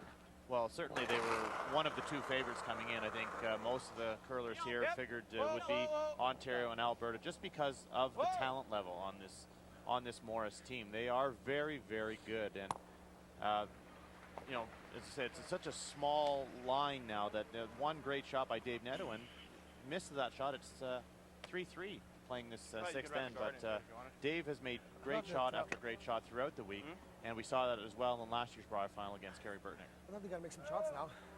Yeah. Might even half open for you. Yeah. Line's good, yep. Yep. Yep. Room. Clean, yep. As much as Ontario needs to keep their attitude up and the belief that they can come back in this game, Alberta has to keep their emotions in check as well for the next, they've got half of the game to play yet and make a lot of shots. Go for it.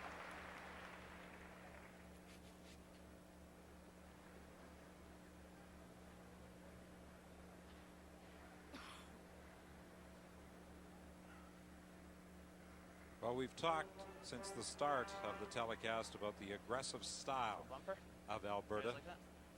And the 5th end was trademark Alberta. It is, and they're also a great peeling team too, though. They know when to change gears. And of course, up 5 really isn't not much of a decision to make.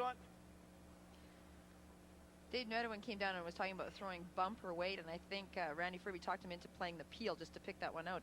If you play soft weight, trying to get the one in the back of the house, you might just wick the guard and actually promote Ontario into the rings at July 2.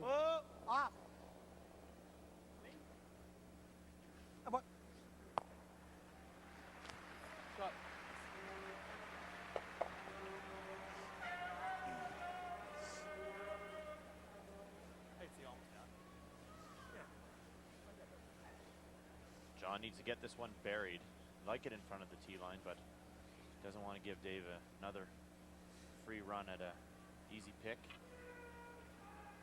Wants to force him to draw somehow.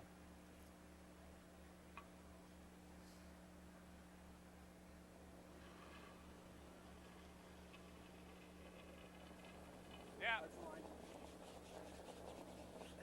Hurry. Hard line. Where is it? Wait's close. Grim. All there. Oh. Back out. Bury it. Back out. Whoa. Bury it then. Yep. Whoa. Keep going.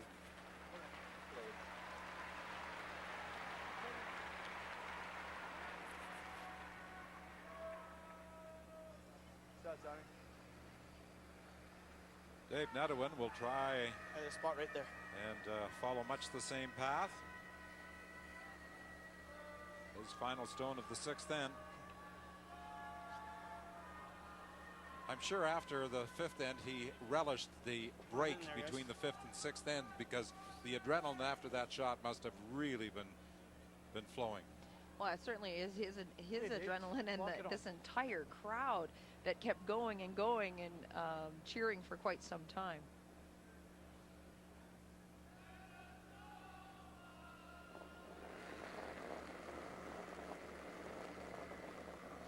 It's all there. Room 6. It's all there. What room? Room. Lots of room. 5, 6. Gotta be here. Line's good. 7. Line's good now. Line's good. Room. Here. Room. Gotta be there though. Room. Come on. Yep. Hard.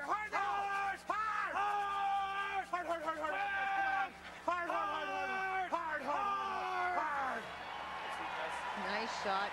Good brushing. What?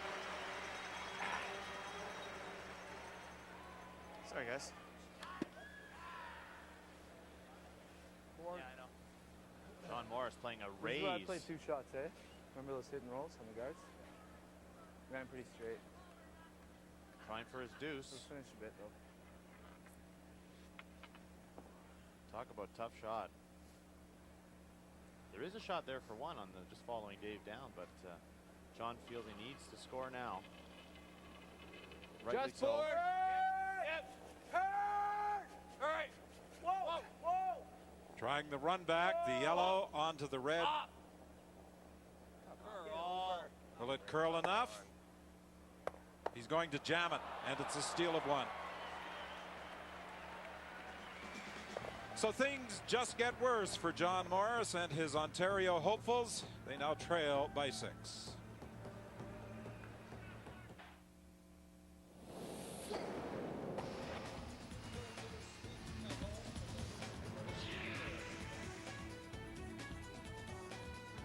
Welcome back to Calgary on a cold and sunny afternoon in the final week of winter here in the foothills. And with a steal of 1 in the 6th end, the defending champions from this fair province, Alberta, have a 8-2 lead over Ontario after 6.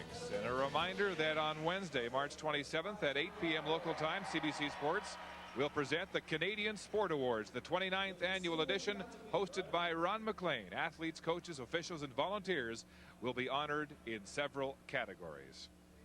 To the 7th end, Don. Well, John Morris can only think about what might have been, but he also had to admire the fantastic shot that Dave Netowin made with his final stone of end number 5 to score 4. The shot was there. It was called by Randy Ferbey and Dave Netowin, and then they executed to perfection to get 4. Thanks.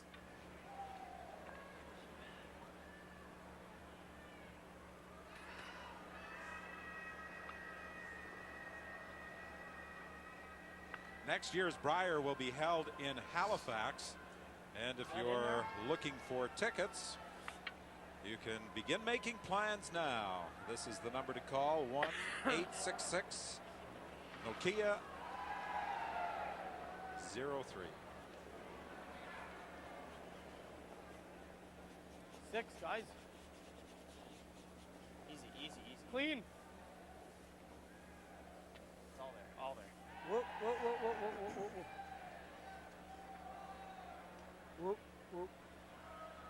Very disheartening for John Morris and his team. They were looking like they were going to get their 2 points last end and at least keep the faint hope alive. But Dave Netowin is certainly not giving them any opportunity at all by making his shot absolutely perfectly. John had such a tough shot to try to get his deuce. The last time the Brier was held in Halifax, 1995, Kerry Burtnick, the runner-up last year to Randy Ferbey, was the winner in 1995.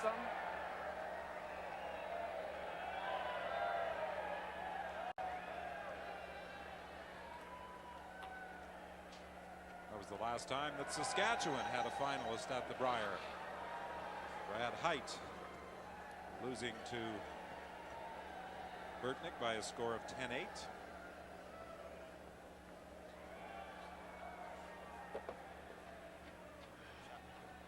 Alberta now throwing them through, knowing they've scored enough points. And John Morris had come down to this other end to gather his jacket. Go around behind their rock. Things are a little different. They have had the doors of the Saddle Dome open because it has been warm during the week, during round robin play. As a matter of fact, some of the players were saying at one time the temperature down at ice level was 78 degrees. Yeah, heavy.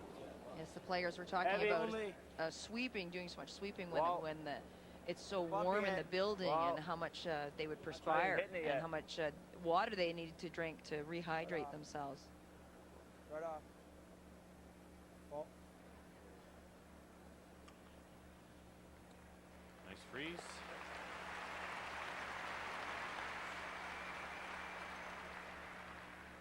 You get them both, eh? One for sure. You can see the angles. Morris would have liked that stone to curl just a little bit more so that the double on the 2 yellow stones would not be there. Whoa, whoa, whoa, whoa, whoa, whoa, whoa, whoa, whoa, whoa, whoa, cut, cut, cut, cut, whoa, whoa, yeah, curl, curl. Oh, he picks up the yellow stone on top of the red. Boy, Pfeiffer.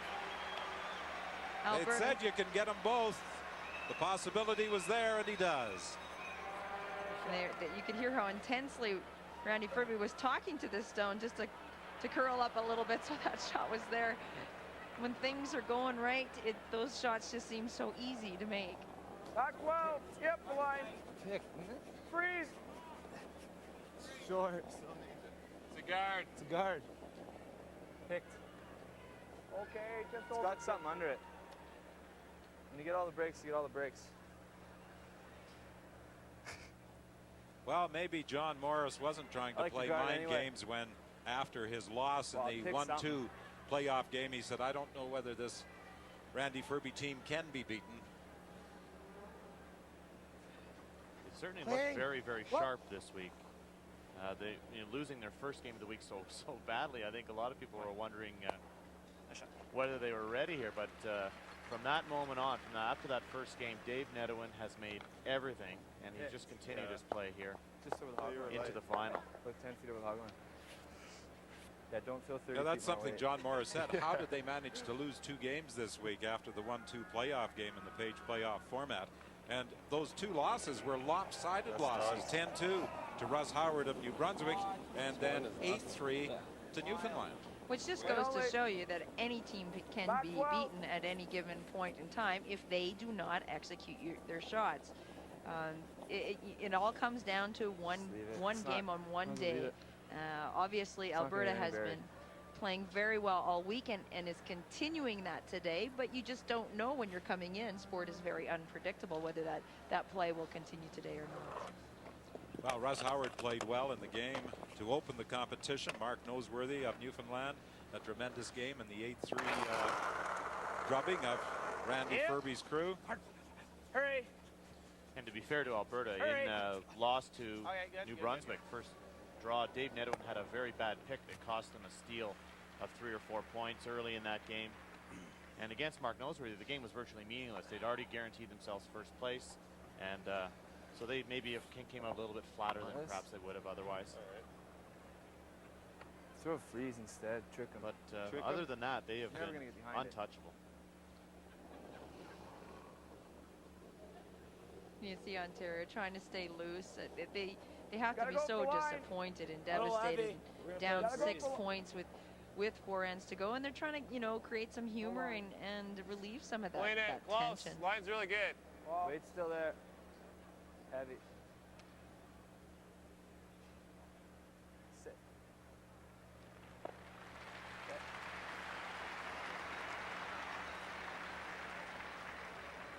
And when you look back and these young men do review this game, it wasn't as though they curled poorly. It was just a great shot. One of the all-time best Brier shots by Dave Nedwin on the 5th end. Whoa, whoa, whoa, whoa, whoa, whoa. Right off. Kill the back, Dave. Trying to. Good shot. And the continued play since then, the great shot by Dave Nedwin in the 6th end to force John Morris to make a very difficult raceback for 2, and the shots in this end, in the 7th end, with Scott Pfeiffer, and the shot just now by Randy Ferbey, just continuing to put the pressure on over and over again. Put it in play, I guess. Just right here, just right here. Ball.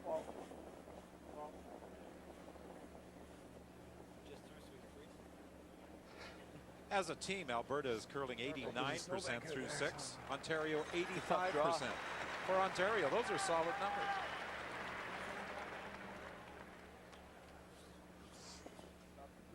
Again, it has to go back to the point.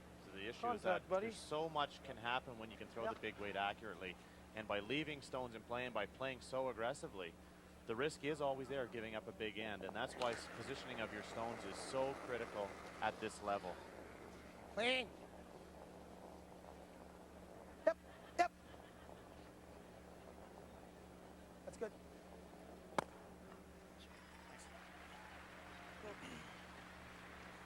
Almost from the outset, it appeared as though Alberta came in determined just not to miss. We talked with Alberta about the type of year that they had. When you have the target on your back, you're the reigning Canadian champions, how teams play you differently. And I can speak to that from personal experience. But they talked about their Bonspiel circuit and teams coming up big to play against them. They didn't have the most successful season Bonspieling as other years. And I think they chose to learn from that and develop a healthy respect for each and every team that they played, no matter where it was. Actually, it was a relatively poor season considering the number of events that a Brier champion gets invited to. They played upwards of 10 events and they won around $30,000, which is not a good average. But having said that, they were very, very focused to get back here and also had a huge focus on the Olympic trials as well. And they learned from that experience also. Have a look, Scott, quick. Let's go. You can look upstairs. We're shot. It's over there. Yeah. When they say you can have a look upstairs, they're referring to the Jumbotron. And during the course of a game, players will glance up at the Jumbotron to see what position the stones are in or what shot they might be attempting. There's the Jumbotron. This, of course, is the home of the Calgary Flames, a team that has been on the road since March the 4th. 9 games on the road. They wind up a grueling road schedule tomorrow night in Minnesota. And they play their first game back here in the Saddle Dome after that 9-game road trip on Thursday against San Jose. And then next Saturday night, in a game you'll see on Hockey Night in Canada, the Flames will take on the Oilers in Edmonton. Easy, easy, guys, easy. Oh, easy. Alberta drawing to line two. They feel their shot stone. No double. Oh, guys, whoa.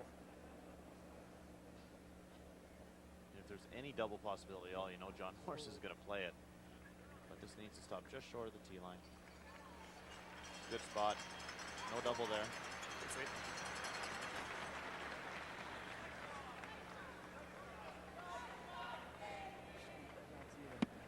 That's good. You know what's interesting with Randy Ferbey? Last year in Ottawa at the Brier, before he beat Kerry Burtnick in the final, he was talking retirement, suggesting that maybe it was time to pack it in. Now he appears headed for a second shot at a world championship, one that eluded him last year. No talk about retirement plans. Not at all. We got to take advantage. Take advantage of the ride that being a Canadian champion involves. So 3 ends remain, and it looks as though they have to, well, apparently it's just one. Red was second shot. For a moment it looked as though they might measure, but it's an 8-3 game with 3 ends left.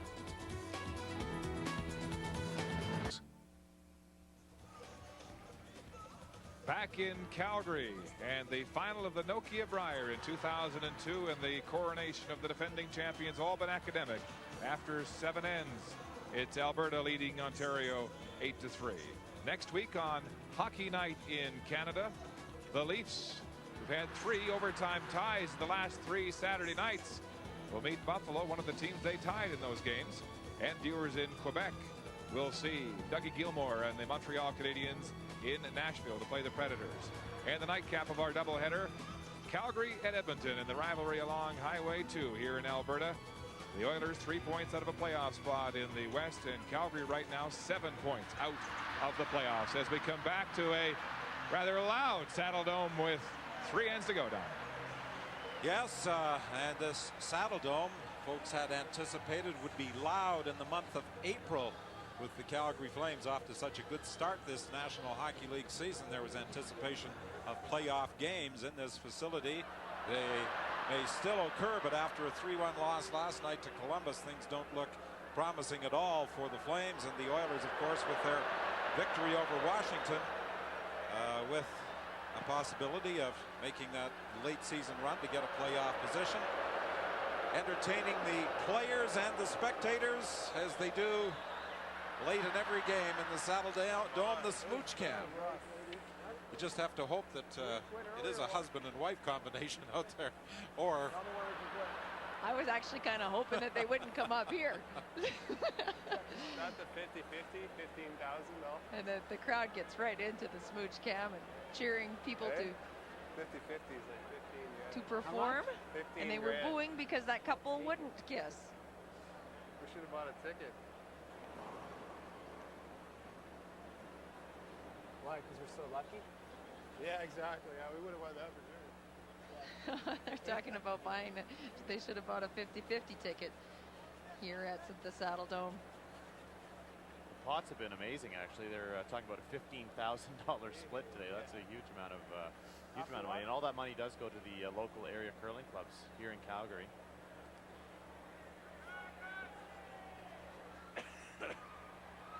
Are you playing the tick? 10! Playing the tick? No? This is good. Just into it. We'll sweep it. What am I throwing for weight, 10 or 11? No, you're throwing 9, 11, somewhere in there.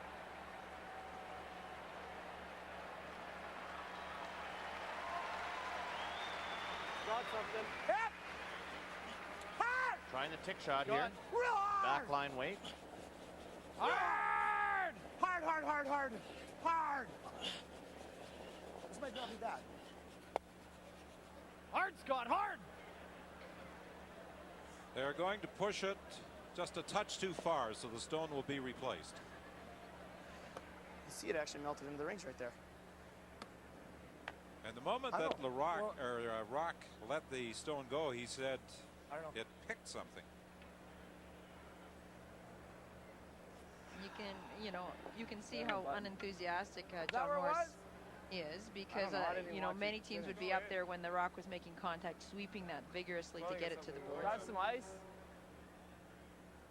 Just throw edge of the board.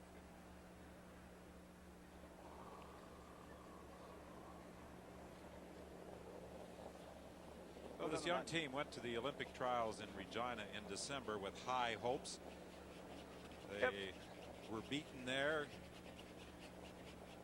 That was a huge disappointment for them.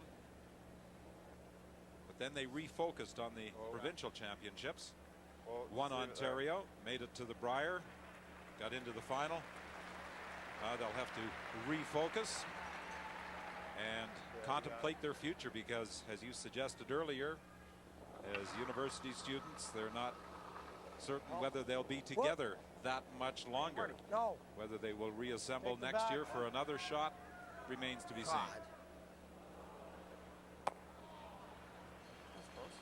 And that's a real shame if this young team couldn't stay together and build on this tremendous experience that they've had here at the Brier and at the Olympic trials, and their Bonspiel winnings over the last couple of years. They're a very, very good team.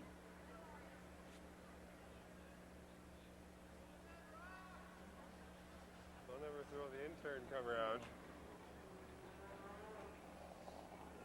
Slow 7 years. How's the weight? It's there, It's starting to fudge a bit, though. Yeah. Fine only. Oh, it's there. Shot. In there. It's unfortunate that the big prize of the Brier, the national championships, winning it, you get so much, and coming second, you get so little. The champion today will go to Worlds to represent Canada. We'll have an invitation to the Skins game. We'll have an invitation to the newly formed Continental Cup and Canada Cup. That are big prize events put together by the Canadian Curling Association. So it's just an absolutely huge reward for winning this one game. 6 feet ice for the bird. Hey? No. This isn't going to get anywhere near there. Got a girl, yeah. Yeah, there's much more riding on the outcome this year because of the two major cash events that will take place, new events that are being introduced for next year. And And the Canada Cup that will take place in Kamloops has been selling tickets, and they anticipate great crowds for that event in January. And that will be seen on CBC television.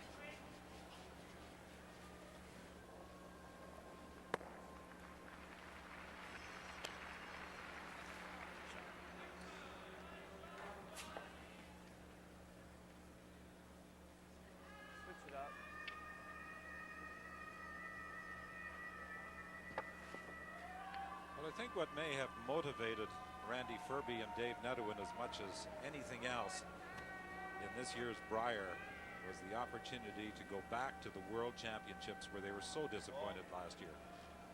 Ball's hit. Line's tight. Only if you have to. You got it. Real heavy. I think that'll be definitely on their mind should they continue this lead and win. That'll be one of the first things that I think will cross their mind, is that they can go back and make it better. Same thing happened to Randy with Pat Ryan. They lost the World Final to Igo Ramsfeld back in '88, and then they came back to win against Patrick Hurleman in '89. So Randy knows this feeling, and I'm sure he's, as you mentioned, he's very eager to get back there again, and this team can prove themselves to the world that they can be the best. We'll make much talk about Randy Ferbey and making the record books, winning this Brier, but as he'll say, this isn't about me. This is about this team and how good this team is and how hard they work. They have so much in common, as well, as we pointed out in the top of the show, all of them with young families, either started or on the way, and you know, similar types of careers. So they have a lot in common that they can build on.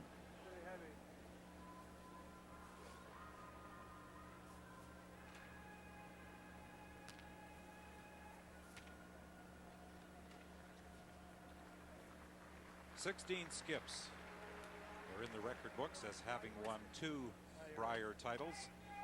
That number is almost certain to increase to 17 today when you add Randy Ferbey's name. Real hard. Are you okay? Just play him. Just play him. Okay.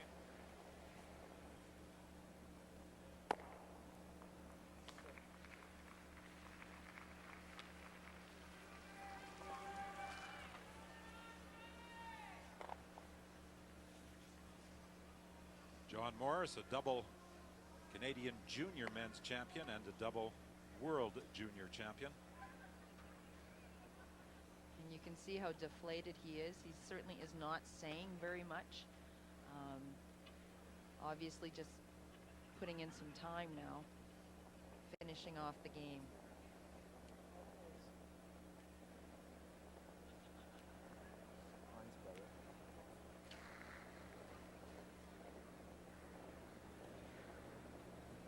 Looking for a steal here, and Ain't got the stone at the top of the button.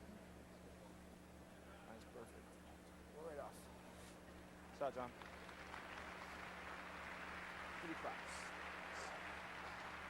When you compare the men throwing last stones, there's been a decided advantage in the 3 games involving Alberta and Ontario for David Nedohin.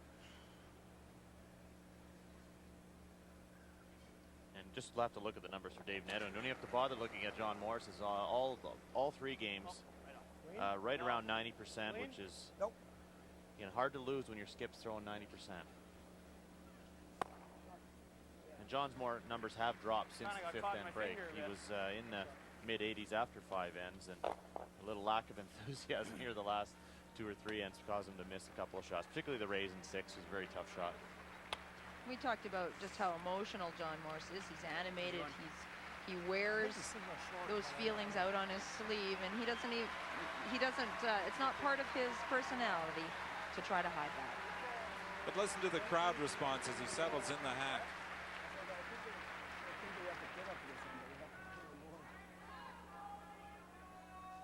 And they're trying to encourage him as well. Let's keep your chin up and keep playing. Where are we trying to go? Just play. Or short. Just short. Which one?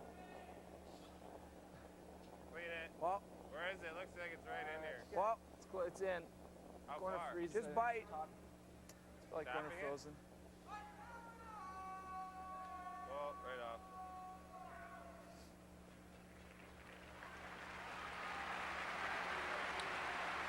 Good shot by John. Try the draw, Dave. He's got a draw.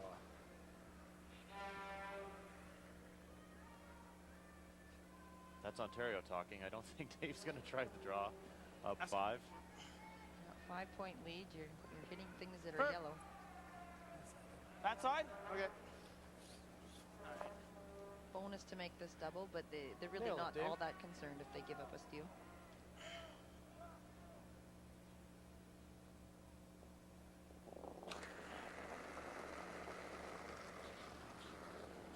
Final stone of end 8 for David Nedouin. Onto the top one. Oh, he just misses the stone sitting on the 4. So it's a steal of 1 for Ontario. Just kept going on here. 2 ends remain, and it's a 4-point lead for the defending champions.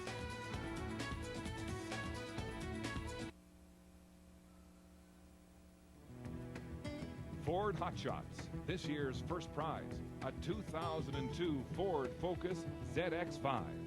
To win curling's biggest skill testing competition, the best players in the land try these 6 different shots, from a hit and stick to a double takeout.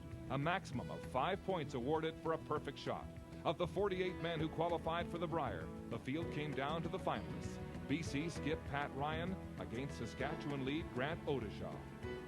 And it was the 2-time Brier champion, Pat Ryan, with an automobile on the line, attempting to draw to the button, and he gets the full 4-foot. It's enough to win convincingly. Pat Ryan with 20 of a possible 30 points on the day. Grant Odishaw is second. Saskatchewan lead Kelly Muskowie third. They win RCA television sets, but the keys to a brand new Ford Focus ZX5 belong to BC's Pat Ryan.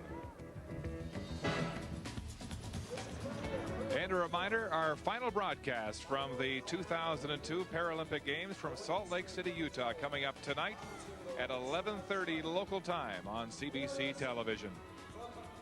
Randy Ferbey poised to repeat as champion of the Brier, just as Colleen Jones did at the Scott earlier this year.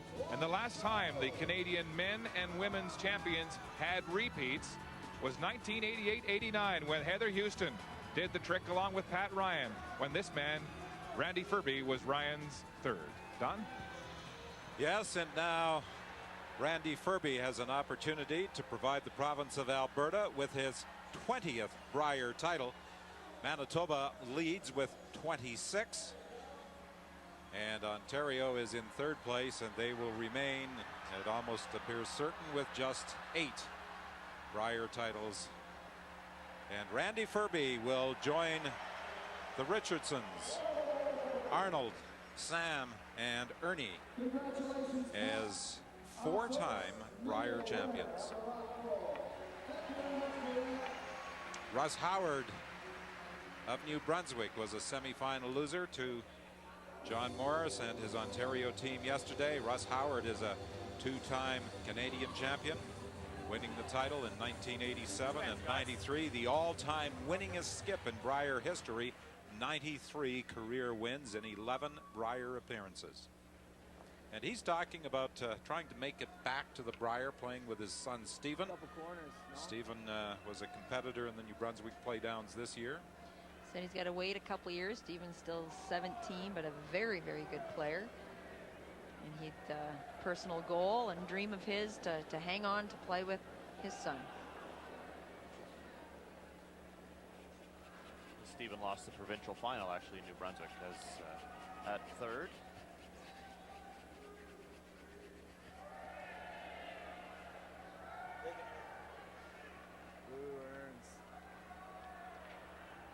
Quite the coincidence that Colleen Jones would repeat as champion this year, and if Randy Ferbey's team continues on to win this game, that they would repeat as well. I know that last year at the World Championships in Lausanne, Switzerland, these two teams got along very well, Ferbey's team and Colleen Jones, and played a lot of practical jokes on each other, had a lot of fun. Also interesting, they both winning their 4th title, Randy Ferbey and Colleen Jones, both setting records. Rock with the tick. And he catches a corner and rolls it off the center line.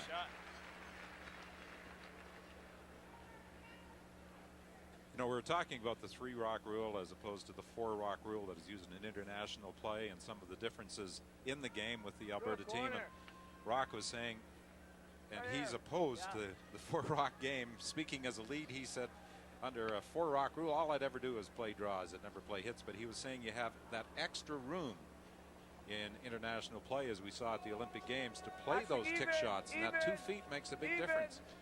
There's an extra foot on the sides of the rings on each side, so it's a wider sheet, making that tick shot a little bit easier to make.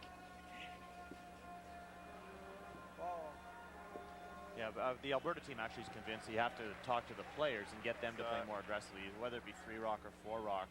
It really doesn't matter. You see the number of rocks in play with both rules, and at this Brier, where we've seen a lot of aggressive play, there has been tons of stones in play with the 3-rock, and we saw the same with the 4-rock rule at the trials in Regina. So it's up to the players to decide what they want to do. And we also saw at the Olympics where teams that didn't want to play aggressively with the 4-rock rule, there were no stones in play. And especially when playing against the Canadian teams, and many of the international teams want to keep it close against the Canadians, and we're not willing to take those kind of chances.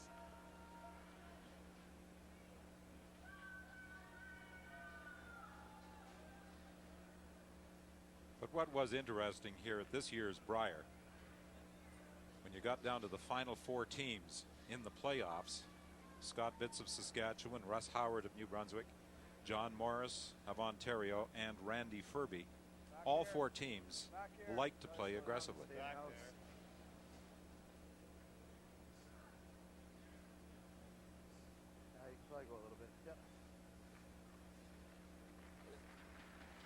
just isn't too many incredibly defensive men's teams left out there that only hit. I think most, you can speak to this, Mike, but I think most of the competitive men's teams out there all play quite aggressively. They do, and the very, very good ones can play both styles. And you look at John Morris, you look at Randy Ferbey, talked about Kevin Martin, Wayne Madot at the break. These guys can hit with the best of them, and the opinion of a lot of the curlers is the hitting is the easy part. It's getting the stones in play, using some skill, and that's what separates the great teams from the very good ones, is that they can play both styles and know when to change gears.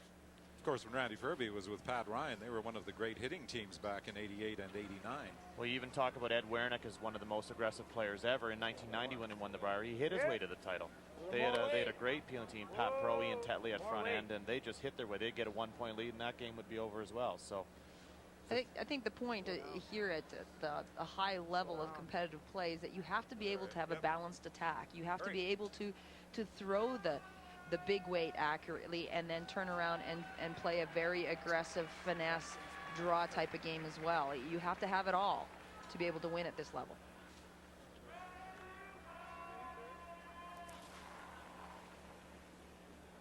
Whoa! Clean. And Pfeiffer removes the yellow stone, rolling the shooter out of play.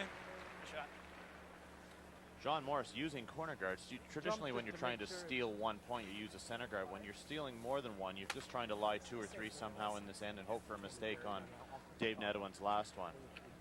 So whether it be behind the corner guard or behind a center guard, really not important at this stage. John's just trying to lie 2 or 3 and wait for a rollout or a missed draw, something along those lines. We haven't been close to the guard yet. The percentages for the players would refute the score, 8-4, Alberta leading, and yet Alberta 90%, Ontario 88%. Well, just a one-shot game, really. The great shot by Dave Nedwin in the 5th end. Now it's going to be open the other side.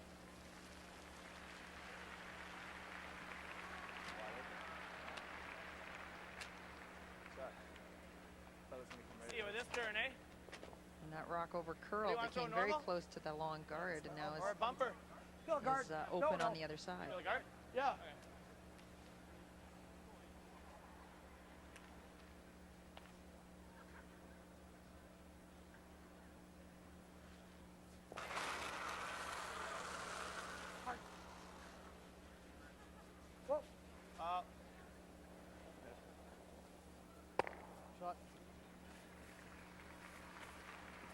Netherwin had initially asked whether he wanted to try and get to the stone in the rings, but Ferbey opted instead to remove the guard, which he did successfully. John trying to go around that very wide red corner guard. Looks real heavy. Wall. Yep. Think it's through. Wall. Okay, whoa. Wall. Yeah. Wall. Where is it? Is it by? Hurry! Hurry!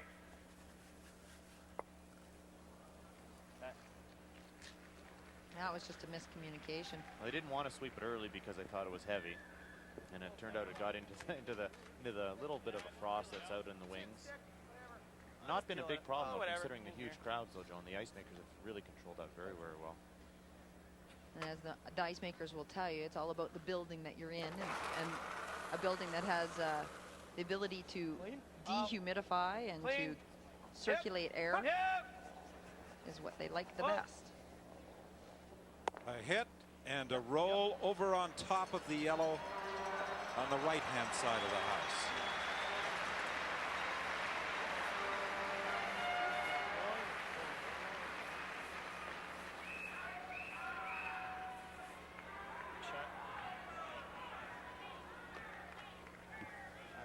I guess we could have just peeled it out. Doesn't matter. No, shouldn't have. No, because even if you freeze, you can almost play, you know. Yeah. Yeah, but we'll hit something. I'm not gonna. No, we're not gonna draw and be drawn against 3 on the last one. Really? Graham. Line's good. Line's good. Yep. Wall line's good. Whoa! Gotta go. It's gotta go. Hurry. Whoa! Whoa! Where is it? Right off. It's got a curl. Weight's perfect. Clean it. Yep. Weight's real good. Oh, oh, oh. Curl. Curl. Very nice.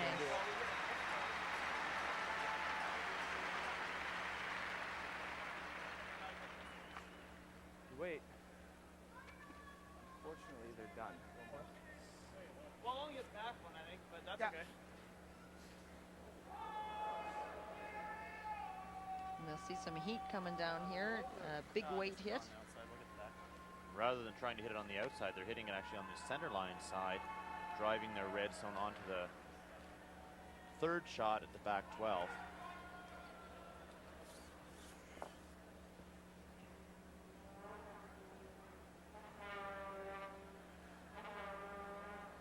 He hits only an inch or two of that top yellow zone. He might get them both.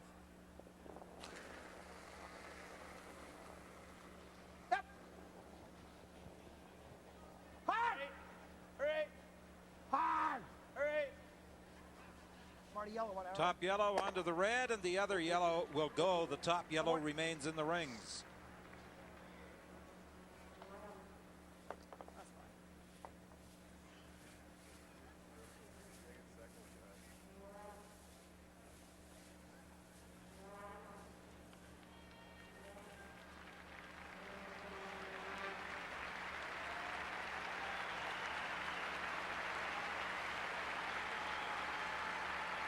Once again, the spectators at the Saddle Dome very supportive of John Norris as he makes his way down the ice to throw his final stone of the end.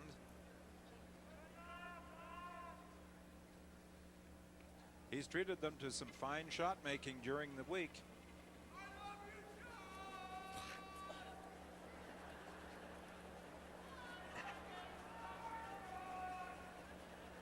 They're gonna make it? Freeze it. Looks good. We got it. Got a curl. Got a curl. This T-line. Doesn't matter. You don't have to freeze it on that. So it doesn't make any difference anyways. Doesn't matter.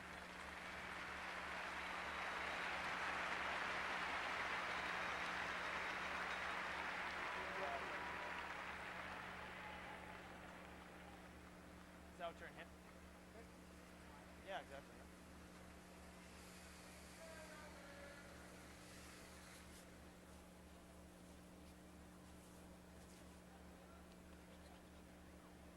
That's the trophy, refurbished last year for presentation in Ottawa. Up until 1979, Brier had been determined on a round-robin basis. Playoff system was introduced in 1980. Hard! Right up, hard! Hard, hard, hard, hard, hard, hard. Hard! Hard, hard. Gotta go, gotta go. Hard, hard, clean, clean. Netherwin's final stone of the end, and Alberta will pick up one more, and that will make it a 9-4 game, and that's it.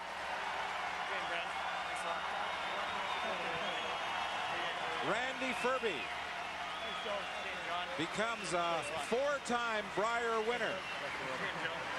And Randy Ferbey, Dave Netherwin, Scott Pfeiffer, and Marcel Rock become the first to put together back-to-back Brier titles since Pat Ryan did it in the 88-89 season. And they will get an opportunity to avenge last year's loss at the World Championships in Lausanne when they represent Canada at the Worlds in Bismarck. What do you want, Ferb? In the book, man. Job. Your history, man. On history. Yes, he is history as a 4-time Brier winner, along with Arnold, Sam, and Ernie Richardson, who did it in 59, 60, 62, and 63. Ferbey in 88, 89 as the third for Pat Ryan, and as the skip last year and again this year in Calgary. Randy Ferbey, the 2002 Brier champion.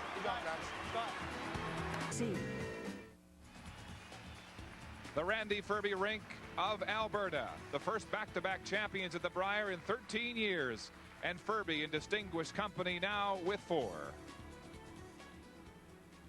Ladies and gentlemen, it's time to decorate the 2002 champions of the Nokia Brier, the team from Alberta. Where was it from?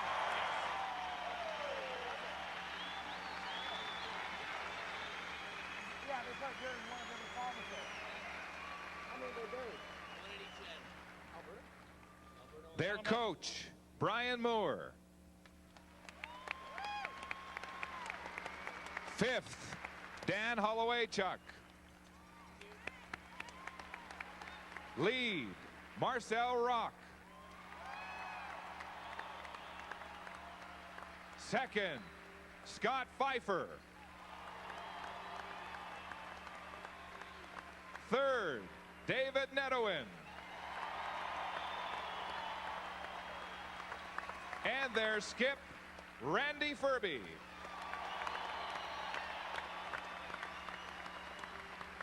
Now, please welcome Alan Gilchrist, President, Nokia Products Limited, and Don Lewis, President of the Canadian Curling Association, to present the Nokia tankard to Alberta.